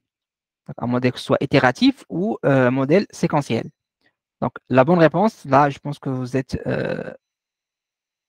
tous alignés. Donc, la bonne réponse est D. Chaque niveau a les objectifs qui lui sont spécifiques. Ça, gardez-le à l'esprit parce qu'il y aura pas toujours, mais souvent une question comme ça à l'examen. Exercice 10, lequel des éléments suivants n'est pas un niveau de test? Donc, cette question-là, on l'a un peu à la voir à l'examen, mais aussi dans les entretiens techniques. Souvent, on pose ce type de questions. On vous donne, si vous faites des QCM, des examens plutôt à l'entretien qui sont techniques, souvent on mélange un petit peu, on vous donne ce type de questions. Et la question, c'est trouver l'intrus. Lequel des éléments suivants n'est pas un niveau de test? Donc là, la réponse est simple. La bonne, qui est la mauvaise réponse, c'est test fonctionnel. Test fonctionnel, ce n'est pas un niveau de test. C'est quoi? C'est un type de test. Et souvent, on mélange niveau et type de test. Faites attention à ça. Donc, du coup, ma question, il y a quelqu'un qui a répondu D, test d'acceptation. Non, test d'acceptation, c'est un niveau de test. Il y en a 4 niveaux de test. Il y a test composants, ou on les appelle également test unitaires. Les deux termes veulent dire la même chose. Il y a test d'intégration, test système et à la fin, test d'acceptation. D'accord? Donc, la bonne réponse est test fonctionnel. Et du coup, je vous poserai la question, quel est le niveau qui manque?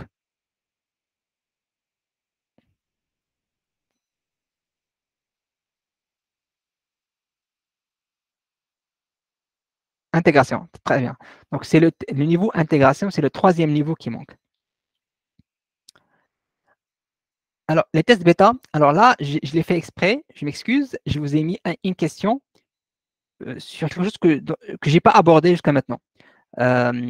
Juste pour vous montrer que, comme j'ai fait une formation synthèse, certaines choses, je ne les ai pas abordées. Donc, juste pour vous alerter là-dessus, que vous basez pas uniquement sur ce que je vous ai dit aujourd'hui pour dire que c'est bon, on est formé pour passer à l'examen. Il faut que vous révisez de votre côté le syllabus. Donc, ceux qui ont déjà révisé, ils vont pouvoir répondre. Et ceux qui n'ont pas la connaissance, malheureusement, ils ne vont pas pouvoir répondre.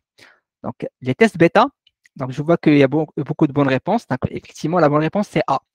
Alors, il y a dans les tests d'acceptation utilisateur, il y a plusieurs types de tests qu'on peut avoir. Il y a ce qu'on appelle les tests alpha et bêta. Les tests alpha sont les tests qu'on effectués par le client, mais chez le développeur, sur le site de développeur. C'est la réponse B. Donc, si je vous ai dit les tests alpha, la bonne réponse, c'est la réponse B, effectués par les clients sur le site de développeur. Et les tests bêta, c'est effectué par le client sur leur propre site. D'abord, dans une relation client-fournisseur, donc le fournisseur, il va développer le logiciel, il va le tester bien évidemment, et puis une fois on arrive au niveau acceptation, il va inviter le client chez lui, il va lui faire une démo, il va faire des tests avec lui. Donc le client va faire des tests chez le client, chez le fournisseur. Très bien, après il sera livré, et avant d'accepter définitivement le logiciel, l'application, le client va également faire des tests sur leur propre site pour s'assurer que le logiciel s'intègre très bien dans son environnement. Donc, oui, mais attention, dans ESTQB, on parle surtout alpha et bêta. D'accord? Donc, UAT, c'est plutôt tout ce qui est, test UI. Donc, c'est plutôt alpha et bêta. D'accord? Dans ESTQB en tout cas. Après, il y a d'autres termes qui sont utilisés, mais gardez à l'esprit que c'est alpha et bêta. Donc là, pour l'exercice 11, la bonne réponse, c'est la réponse A. Donc, très bien. Donc, alpha, c'est chez la société qui développe et bêta chez le client dans son environnement. Donc, c'est ça ce qu'il faut garder à l'esprit. Et les deux sont des formes de tests d'acceptation. Après, on a d'autres formes de type de tests d'acceptation, parce que là, c'est les acceptations utilisateurs. On peut avoir des acceptations légales, c'est-à-dire que un logiciel qui doit sortir parce qu'il doit respecter certaines normes légales. Et du coup, parfois, on fait appel à une société externe spécialisée pour tamponner que ce logiciel il respecte ces normes légales. Je dis un exemple, dans n'importe quel domaine, je parle par exemple du nucléaire, de télécommunications, il y a des normes à respecter dans chaque logiciel qui va être développé. Et du coup, on a ces normes. Donc, il y a des sociétés qui sont spécialisées qui vont tamponner est-ce que ce logiciel respecte ces normes. Donc, ils vont faire des tests d'acceptation légales. D'accord?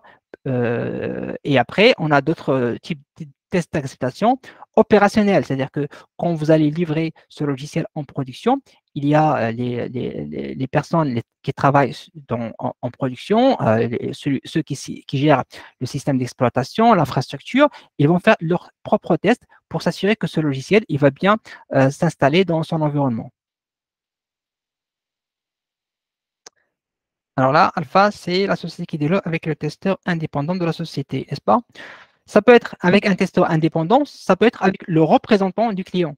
Mais ce qu'il faut garder à l'esprit dans ESTQ, c'est c'est le représentant du client. C'est le client qui va tester chez la société qui développe.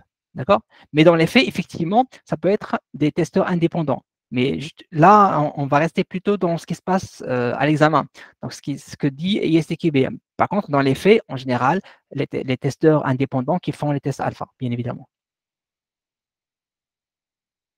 Oui, c'est autre chose. Je préfère ATDD, BDD, je peux faire une formation si vous voulez dédiée, mais je ne vais pas répondre à cette question parce que ça sort un peu, ça demande beaucoup d'explications et ça sort du cadre de. Je suis désolé, mais on peut faire une formation dédiée sur ça, si ça vous intéresse.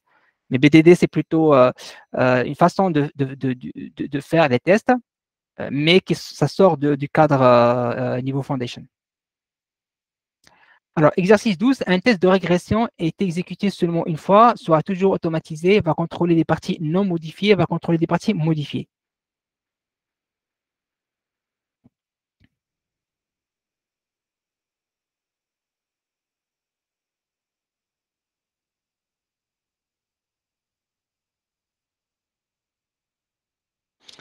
Alors là, j'ai des réponses 3 et 4, et même réponse 2.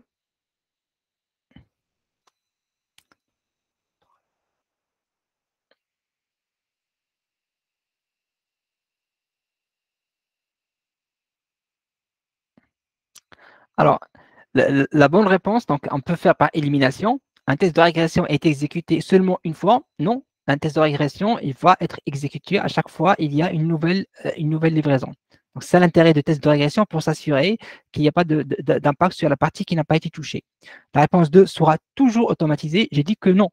Ce sont des bons candidats à l'automatisation, mais le fait d'entendre toujours, c'est pas bon. S'ils ont dit sera éventuellement automatisé, j'aurais dit oui, c'est une bonne réponse. Mais là, sera toujours automatisé, c'est faux.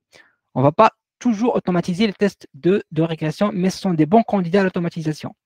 3 va contrôler des parties non modifiées.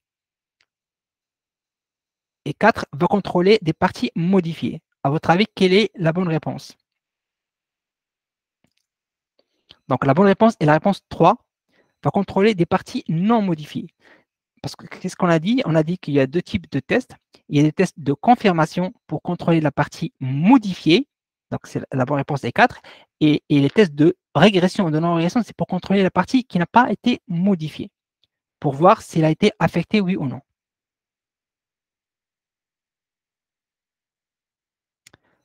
Exercice 13, les tests non fonctionnels incluent quoi?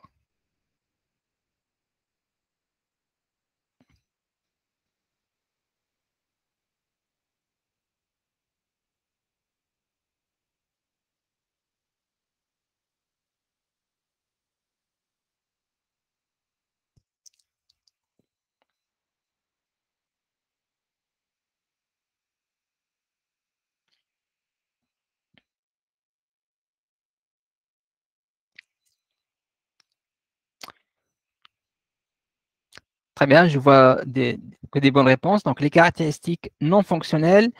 Quelles sont les caractéristiques non fonctionnelles? Donc, ça spécifie quelque chose sur le système lui-même et de quelle manière il va exécuter ses fonctions. D'accord? Donc, on va avoir des exigences non fonctionnelles. Cela va être de la maintenabilité, l'utilisabilité, la fiabilité, la portabilité, la performance et la sécurité, etc.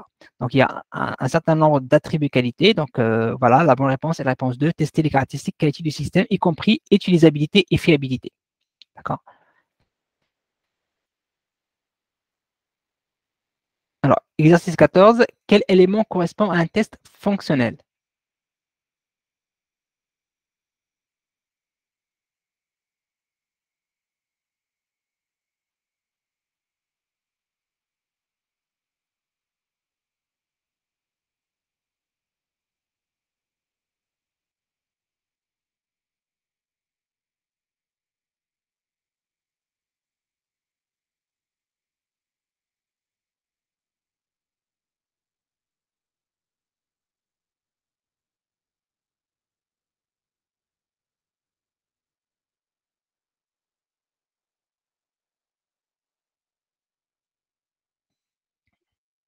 Très bien, donc je vois il y a 3, 4.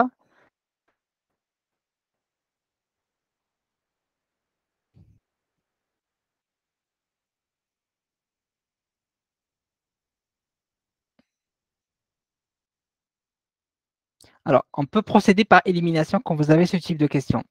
Et si vous n'êtes pas sûr de la réponse. Donc, la réponse 1, mesurer le temps de réponse d'un système de réservation en ligne. Donc, l'idée aussi, c'est de réviser parce que certaines choses que je n'ai pas détaillées. Donc, quand vous entendez le temps de réponse, mesurer le temps de réponse, ça fait partie des tests de performance. Et tests de performance, c'est test non fonctionnel. D'accord? Donc, ça, c'est important.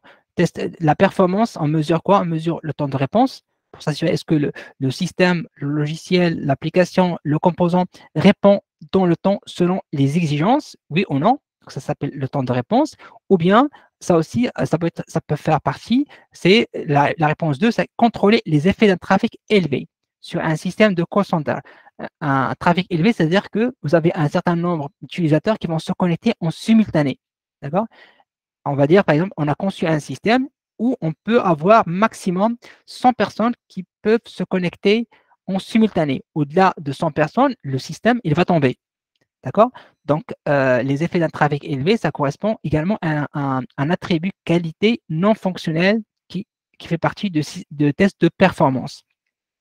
La réponse 4, vérifier la facilité d'utilisation du système, ce qu'on appelle l'utilisabilité. Là aussi, c'est un attribut qualité non fonctionnel, l'utilisabilité. D'accord? Vérifier est-ce que le système est facile à être utilisé. On peut avoir la maintenabilité. Est-ce que le système est facile à maintenir? C'est-à-dire qu'on peut l'améliorer, qu'on peut le corriger, qu'on peut le modifier. Si on produit un logiciel qu'on ne peut pas maintenir, qu'on ne peut pas modifier, qu'on ne peut pas corriger, qu'on ne peut pas changer, ben cela veut dire que ce logiciel il va être à la poubelle au bout d'un certain temps. D'accord? Donc ça, il faut absolument éviter. La troisième réponse, c'est contrôler l'écran de réservation en ligne ainsi que le contenu, etc. etc., etc. Ben, cela, on fait un test fonctionnel, c'est-à-dire qu'on va tester ce que fait le système. D'accord? On vérifie ce que fait le système. Donc, c'est un test fonctionnel. Donc, très bien, 1 et 2 non, 1 et 2 et 4, ce sont des tests non fonctionnels. Et du coup, le test fonctionnel, c'est la bonne réponse est la réponse 3. La question, que fait le système? Je n'ai pas compris la question, que fait le système? Qu'est-ce qu'il fait le système? Bah, c'est le test fonctionnel, c'est-à-dire qu'est-ce qu'il fait le système, qu'est-ce qu'il est attendu, qu'est-ce qu'il est attendu par le client final. Un système, il doit faire de la facturation. Donc, s'il fait de la livraison, c'est que fonctionnellement, ça ne marche pas. Alors, comment on peut faire la différence entre un test d'intégration composant et un test d'intégration système? Alors, un test d'intégration composant, un système, il peut être composé de plusieurs composants. Quand on fait l'intégration composante, c'est-à-dire on va d'abord tester les composants séparément. Chaque composant il va être testé séparément. Et puis, on va commencer à les intégrer un par un. D'accord? Imaginons si on a une application avec 10 composants. On va les tester séparément, on va les développer.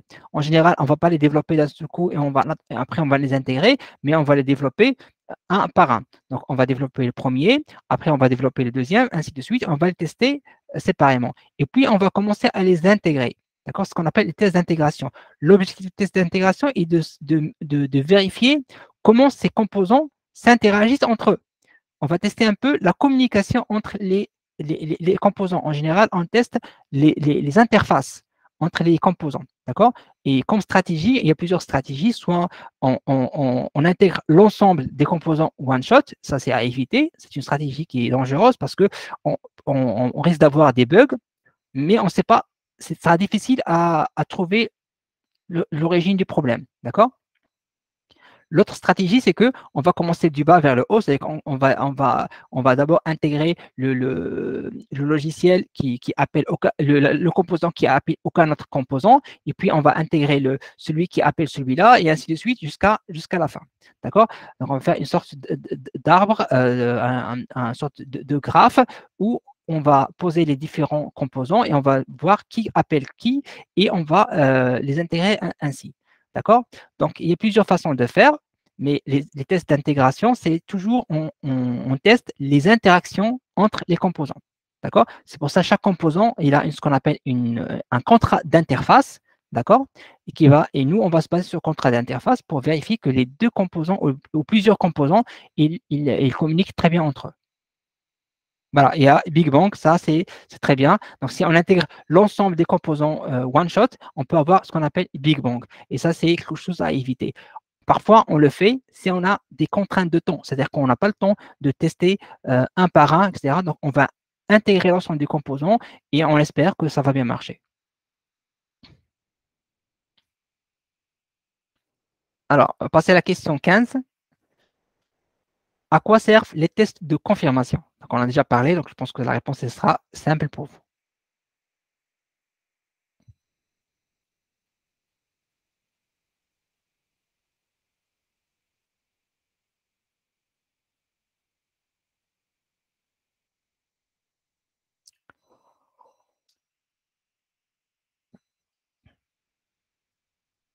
Très bien, donc la bonne réponse est la réponse 1, à vérifier les corrections effectuées. Donc, test de confirmation, on vérifie est-ce que les corrections qui ont été effectuées sont OK ou pas OK.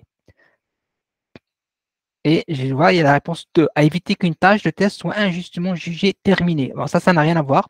C'est juste, on a mis cette phrase-là qui ne veut rien dire.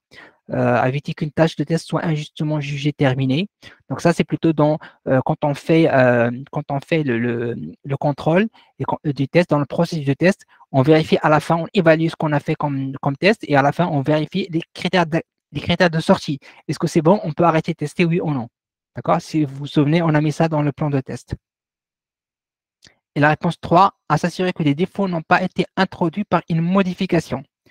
Bah, ça, c'est les défauts sur la partie qui n'a pas été modifiée. Effectivement, quand on modifie quelque chose, on s'assure que s'il n'y avait pas d'autres défauts qui ont été introduits. Parce que là, là, on a corrigé un défaut. Donc, on va s'assurer que ce défaut a été bien corrigé. D'accord? Ce qu'on appelle les tests de confirmation.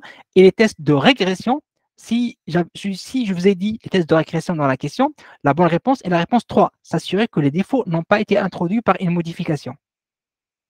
Ah, pardon, c'est une faute de frappe, je n'ai pas vu.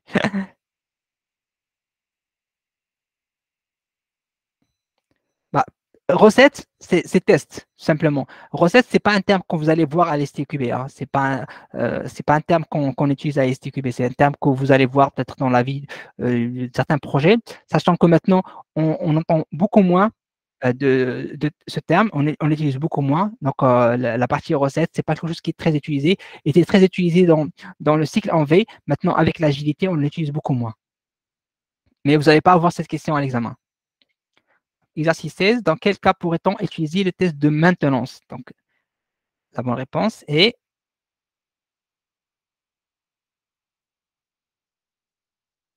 donc, test de maintenance. Dès que vous entendez test de maintenance, c'est-à-dire que le logiciel, il est opérationnel.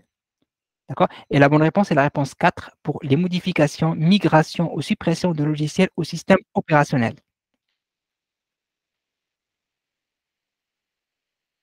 Alors maintenant, on va enchaîner avec le troisième chapitre et le dernier chapitre de cette session, c'est le technique, ça concerne les techniques de test statique. Donc c'est un petit chapitre qui est facile à comprendre, mais qui nécessite juste de l'assimiler un petit peu et ça permet de gagner 2-3 questions à l'examen parce qu'en général, il y a toujours 2-3 questions à l'examen minimum sur ce chapitre. Donc on va parler un peu, expliquer ce que c'est les tests statiques, quel est le processus de revue qu'on utilise pour faire la revue. Et on va parler également de l'analyse statique outil. C'est-à-dire en utilisant des outils, on peut faire les tests statiques. Donc, rapidement, quand on parle de test statique, le contraire de test statique, c'est le test dynamique. Un test dynamique consiste à exécuter le logiciel, voir est-ce qu'il fait ce qu'on attend de lui, oui ou non. D'accord? Test statique, c'est on n'exécute pas le logiciel. C'est ça ce qu'il faut retenir de ce chapitre. C'est dès que vous entendez le mot test statique, c'est-à-dire qu'on n'exécute pas le logiciel. D'accord? On fait des revues de documents ou bien des revues ou de l'analyse du code sans exécuter le logiciel. C'est très intéressant d'appliquer cette stratégie et cette façon de faire parce que cela consiste à tester très tôt. Ça revient à ce qu'on a dit plusieurs fois, tester tôt. Parce que les tests statiques, en général, cela intervient très tôt dans le cycle de vie de développement.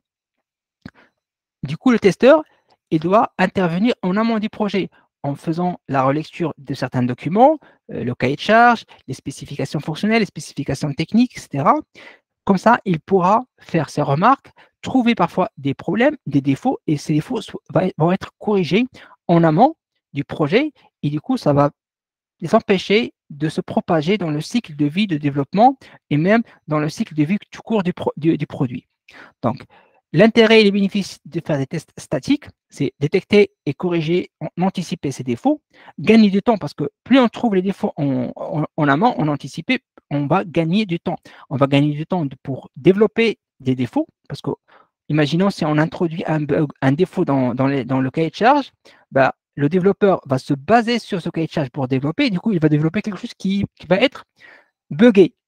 Et le testeur, il va se baser sur ce qui était marqué dans le cahier de charge, il va dire que c'est OK, et du coup, le client final, qu'on doit faire l'acceptation, il va refuser parce que ce n'est pas ce qu'il a demandé. Alors, si on avait commencé à regarder et intervenir dans le projet en amont, en faisant des revues de documents, on aurait éventuellement trouvé ce défaut-là et du coup empêché et gagné du temps dans la phase de développement et dans la phase de test. Ça permet de réduire le coût, ça revient un petit peu à gagner du temps. On va trouver moins de défauts à la fin et ça permet, ça c'est un point important, d'avoir une meilleure communication.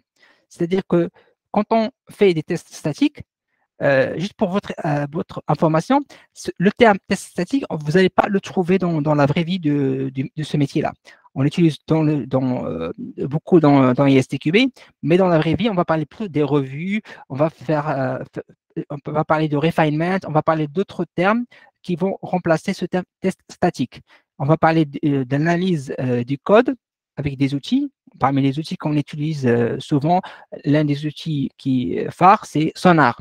Sonar permet de faire une analyse statique, une analyse du code, en disant par exemple, en analysant le code, on va voir un peu l'état du code en termes de qualité du code, en termes de commentaires, en termes de couverture de tests. C'est important pour voir est-ce que les développeurs, quand ils ont écrit le code, est-ce qu'ils ont écrit les tests unitaires correctement?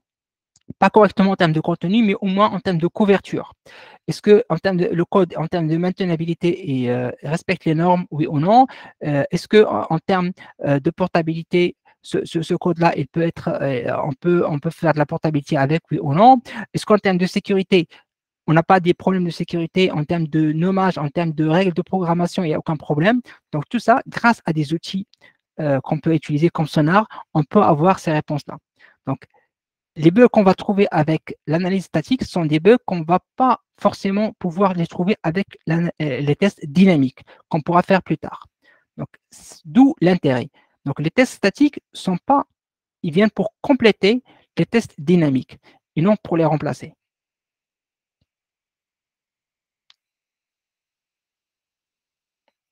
L'analyse statique du code. Donc, c'est ça l'analyse statique du code, c'est ça. De toute façon, je vais y revenir. Donc, l'analyse statique, c'est tout simplement analyser le code, soit manuellement, mais c'est difficile à le faire.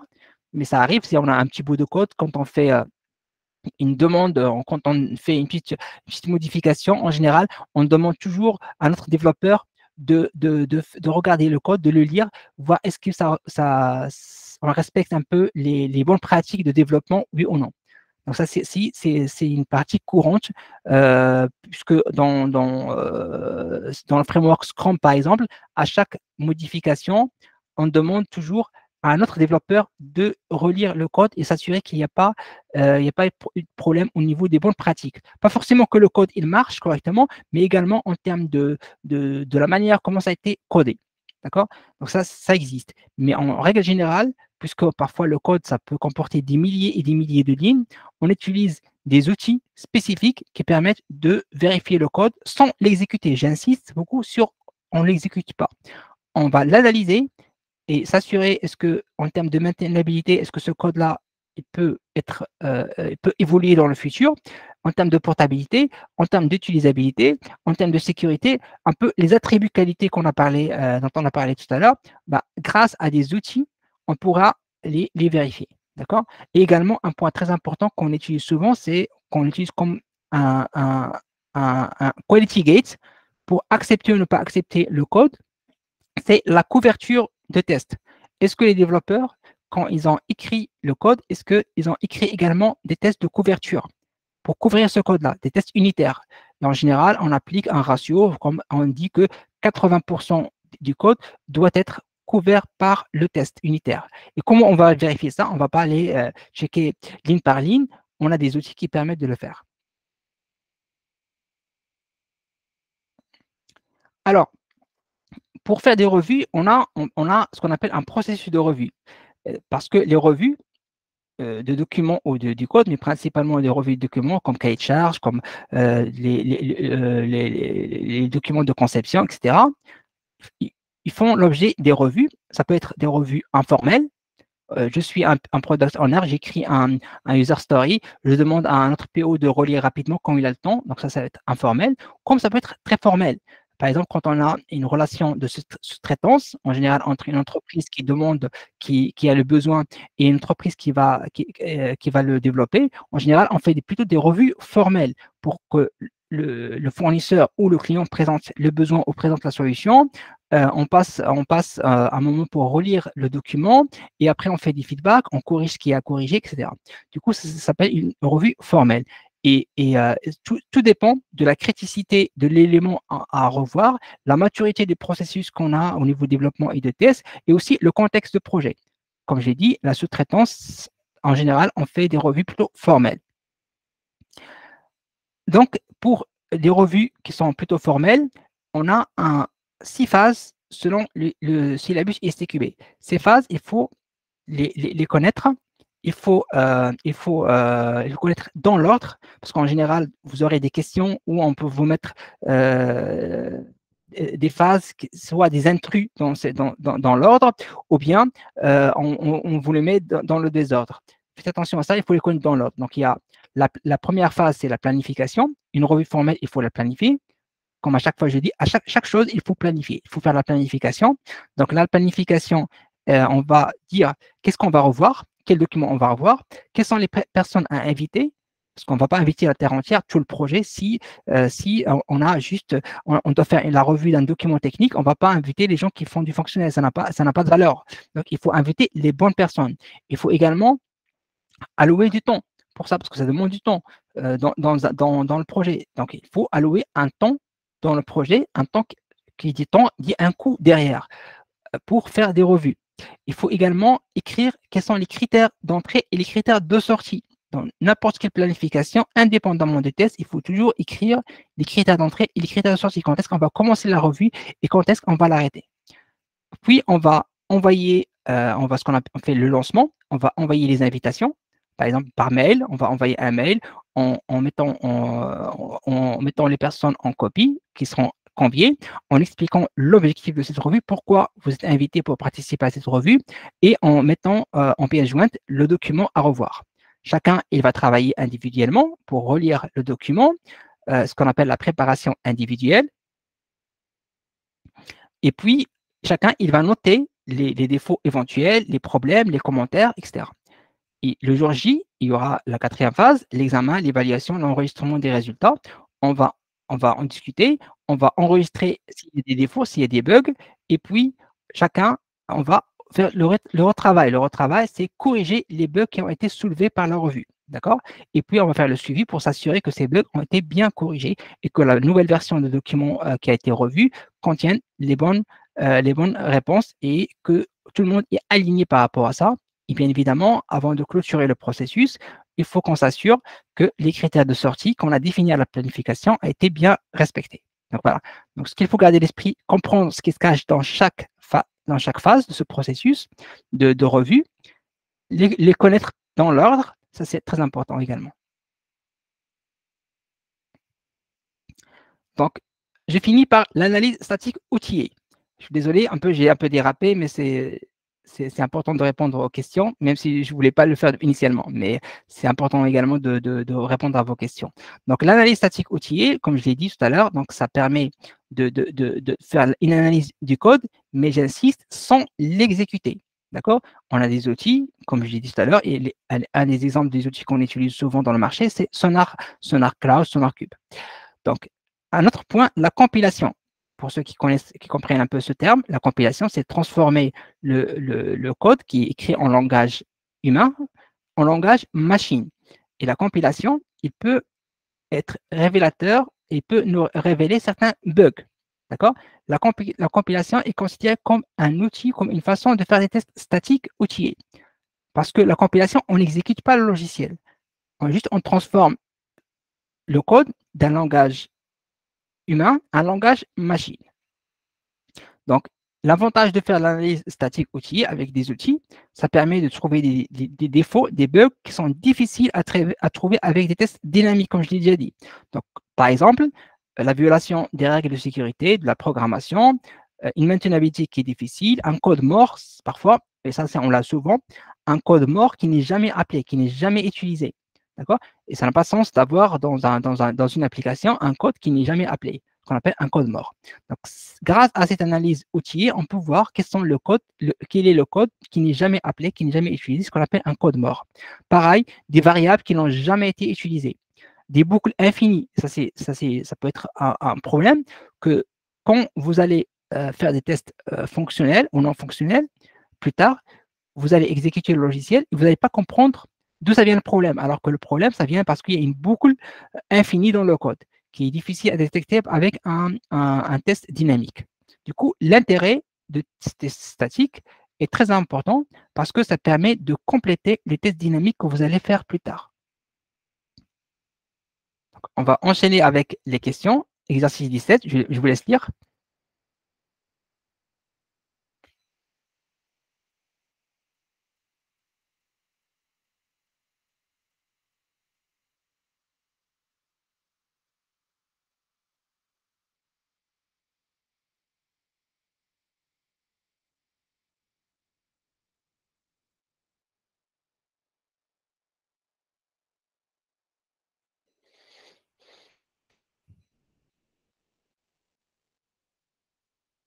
Donc là aussi, c'est un autre exemple des questions que vous allez avoir à l'examen et vous devez être un peu vigilant parce que vous pouvez avoir la bonne réponse tout de suite dans la première réponse ou la deuxième, et vous allez vous arrêter là.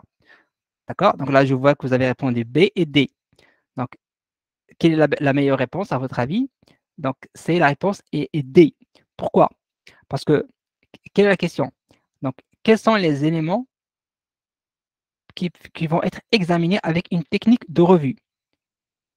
On a dit, on peut faire des revues sur du code logiciel, d'accord? Donc, ça aussi, on peut faire des revues, soit manuellement, mais principalement avec des outils, d'accord? La revue, l'analyse statique, c'est des revues du code. B, spécification d'exigence, là aussi, c'est un document, donc on peut faire la revue sur tout document du projet. C, des conceptions de tests, là aussi, c'est un document de conception de test, là aussi, on peut faire des revues là-dessus.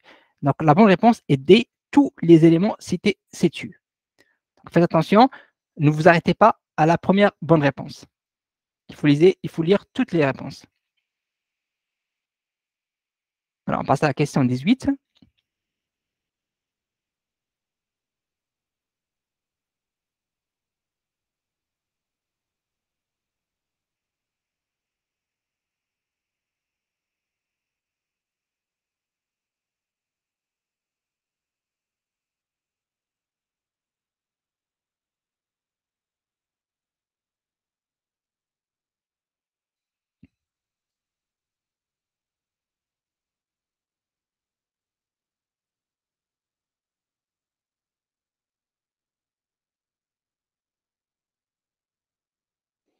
Alors, je vois principalement du A, il y a du D aussi. Donc, quelle affirmation concernant le rôle d'un outil d'analyse statique est exacte? D'accord? Comme je l'ai dit, la réponse A, il y a la réponse A, B, C, D. Donc, dès que vous entendez qu'on va exécuter, c'est pas de l'analyse statique. Donc, identifier les parties de code n'ayant pas été exécutées, comment on va le savoir? Parce qu'on n'a pas encore exécuté le logiciel. D'accord? Donc, la réponse D est fausse parce qu'on n'a pas exécuté le logiciel. D'accord?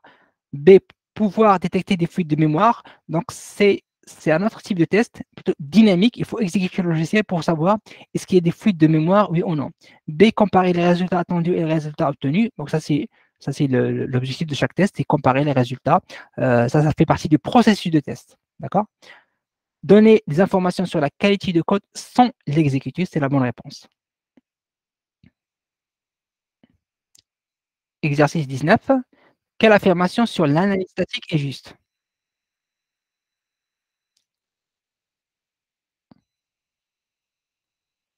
Alors, c'est quoi fuite de mémoire? C'est que quand vous utilisez un logiciel, vous allez l'utiliser dans un environnement. Donc, imaginons que vous avez une boucle infinie, ou bien vous avez un logiciel qui va utiliser de la mémoire. Quand vous allez l'exécuter, il va utiliser naturellement la mémoire de votre espace ou de votre environnement. D'accord? Donc, il y a rien qui est illimité. Donc, si vous mettez dans le cloud, vous avez une certaine mémoire à utiliser pour votre logiciel ou si vous le mettez également sur votre site. Donc, la mémoire, il est limitée. Si vous avez fuite de mémoire, c'est-à-dire que le logiciel il va s'exécuter et il va s'arrêter, mais continue à ne pas libérer la mémoire. Cette mémoire, vous l'aurez besoin pour une autre application, ou même un autre composant, ou bien une autre fonction de votre application. D'accord? Et du coup, s'il y a un problème de mémoire qui n'a pas été libéré, cela peut impacter négativement le comportement de votre logiciel.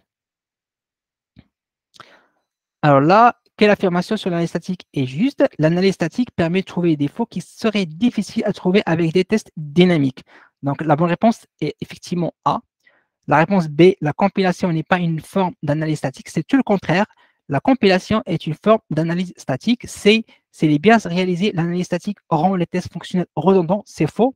Les tests statiques, c'est complémentaire aux tests dynamiques, aux tests fonctionnels et non fonctionnels.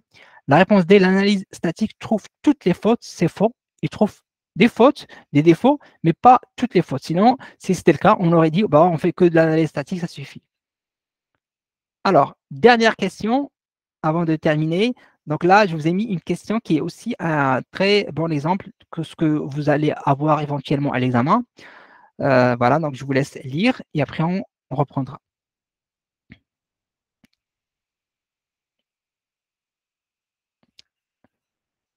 Les tests statiques réalisés par le développeur. Alors, les tests statiques, c'est si vous faites des tests statiques pour faire des revues du code, oui, ça peut être le développeur qui fait ça, d'accord? Ou bien un testeur fonctionnel, mais plutôt c'est un rôle de développeur. Parce que quand vous allez faire analyse de votre code, c'est plutôt un rôle de développeur. Mais attention, les tests statiques, ce n'est pas que le code, c'est aussi les revues de documents, d'accord? Et le revue de documents, ce n'est pas que le travail du développeur. Le testeur fonctionnel, il peut aussi intervenir pour faire la revue des documents.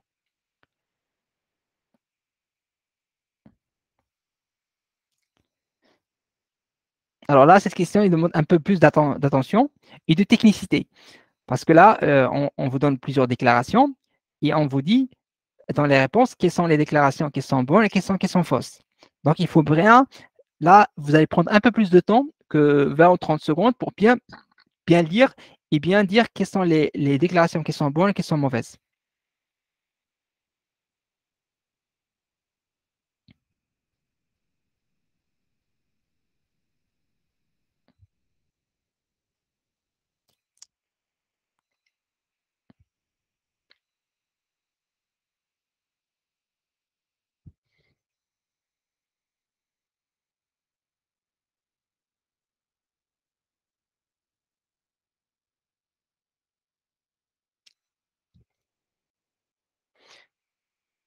Alors, ce que je vois, c'est qu'il y a plus de réponses C. Il y a une réponse D. Très bien. Alors, on va procéder, sans vous donner la bonne réponse tout de suite, on va procéder différemment. Donc, on va lire les déclarations une par une et on va dire est-ce que c'est correct ou c'est pas correct. Et puis, on va éliminer les réponses. Donc, la première déclaration, les défauts trouvés pendant la conception anticipée de test sont plus coûteux à réparer. Est-ce que c'est vrai ou c'est faux? C'est, à votre avis, c'est faux. Parce que c'est tout le contraire, c'est la conception anticipée des tests et le fait de trouver les défauts au plus tôt possible, ça va être moins coûteux à réparer. Si vous trouvez un défaut dans la conception fonctionnelle, on n'a pas encore commencé à développer, bah, forcément, c'est juste la documentation. On peut discuter, on va changer la version, on va modifier la version de document et on va vous fournir une nouvelle version avec la bonne réponse. Donc, la réponse 1 est fausse. 2, la conception anticipée des tests peut permettre de trouver des défauts. C'est vrai, la conception anticipée des tests peut permettre de trouver des défauts. Donc, 2, c'est vrai. Du coup, A à éliminer, il nous reste B, C et D, parce que 2 est dans B, C et D. 3, la conception anticipée des tests peut aboutir à des modifications d'exigence. Oui, c'est possible. Si on trouve des défauts, on peut modifier les exigences. Donc, 3 est juste. Donc, on va éliminer B, on a C et D. Du coup, la quatrième déclaration, c'est ça qui va faire la différence. Donc, la conception anticipée des tests demande un effort de test plus important. C'est faux. C'est tout le contraire. La conception anticipée des tests, c'est demande un effort qui est beaucoup moindre que ce qu'on va faire pendant les tests dynamiques et pendant la dernière phase de test.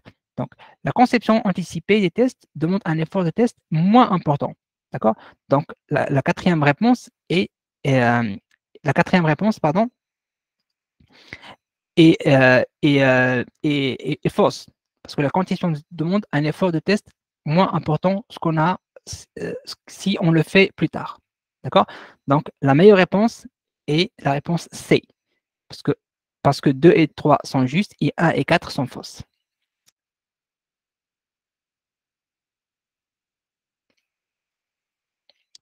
Est-ce que c'est clair pour vous? Donc, voilà, on arrive à la fin, avec un petit peu de retard par rapport à ce qu'on a prévu initialement, mais ce n'est pas très grave. Fin de cette première partie. Donc, je vous remercie infiniment de votre écoute et de votre patience. J'espère que cela a été utile pour vous. Je vais vous envoyer le lien de cette présentation. N'hésitez pas à laisser vos commentaires vos questions dans les commentaires. Et je vous donne rendez-vous la semaine prochaine pour parler des 3 derniers chapitres. Merci infiniment et passez une bonne soirée. Au revoir.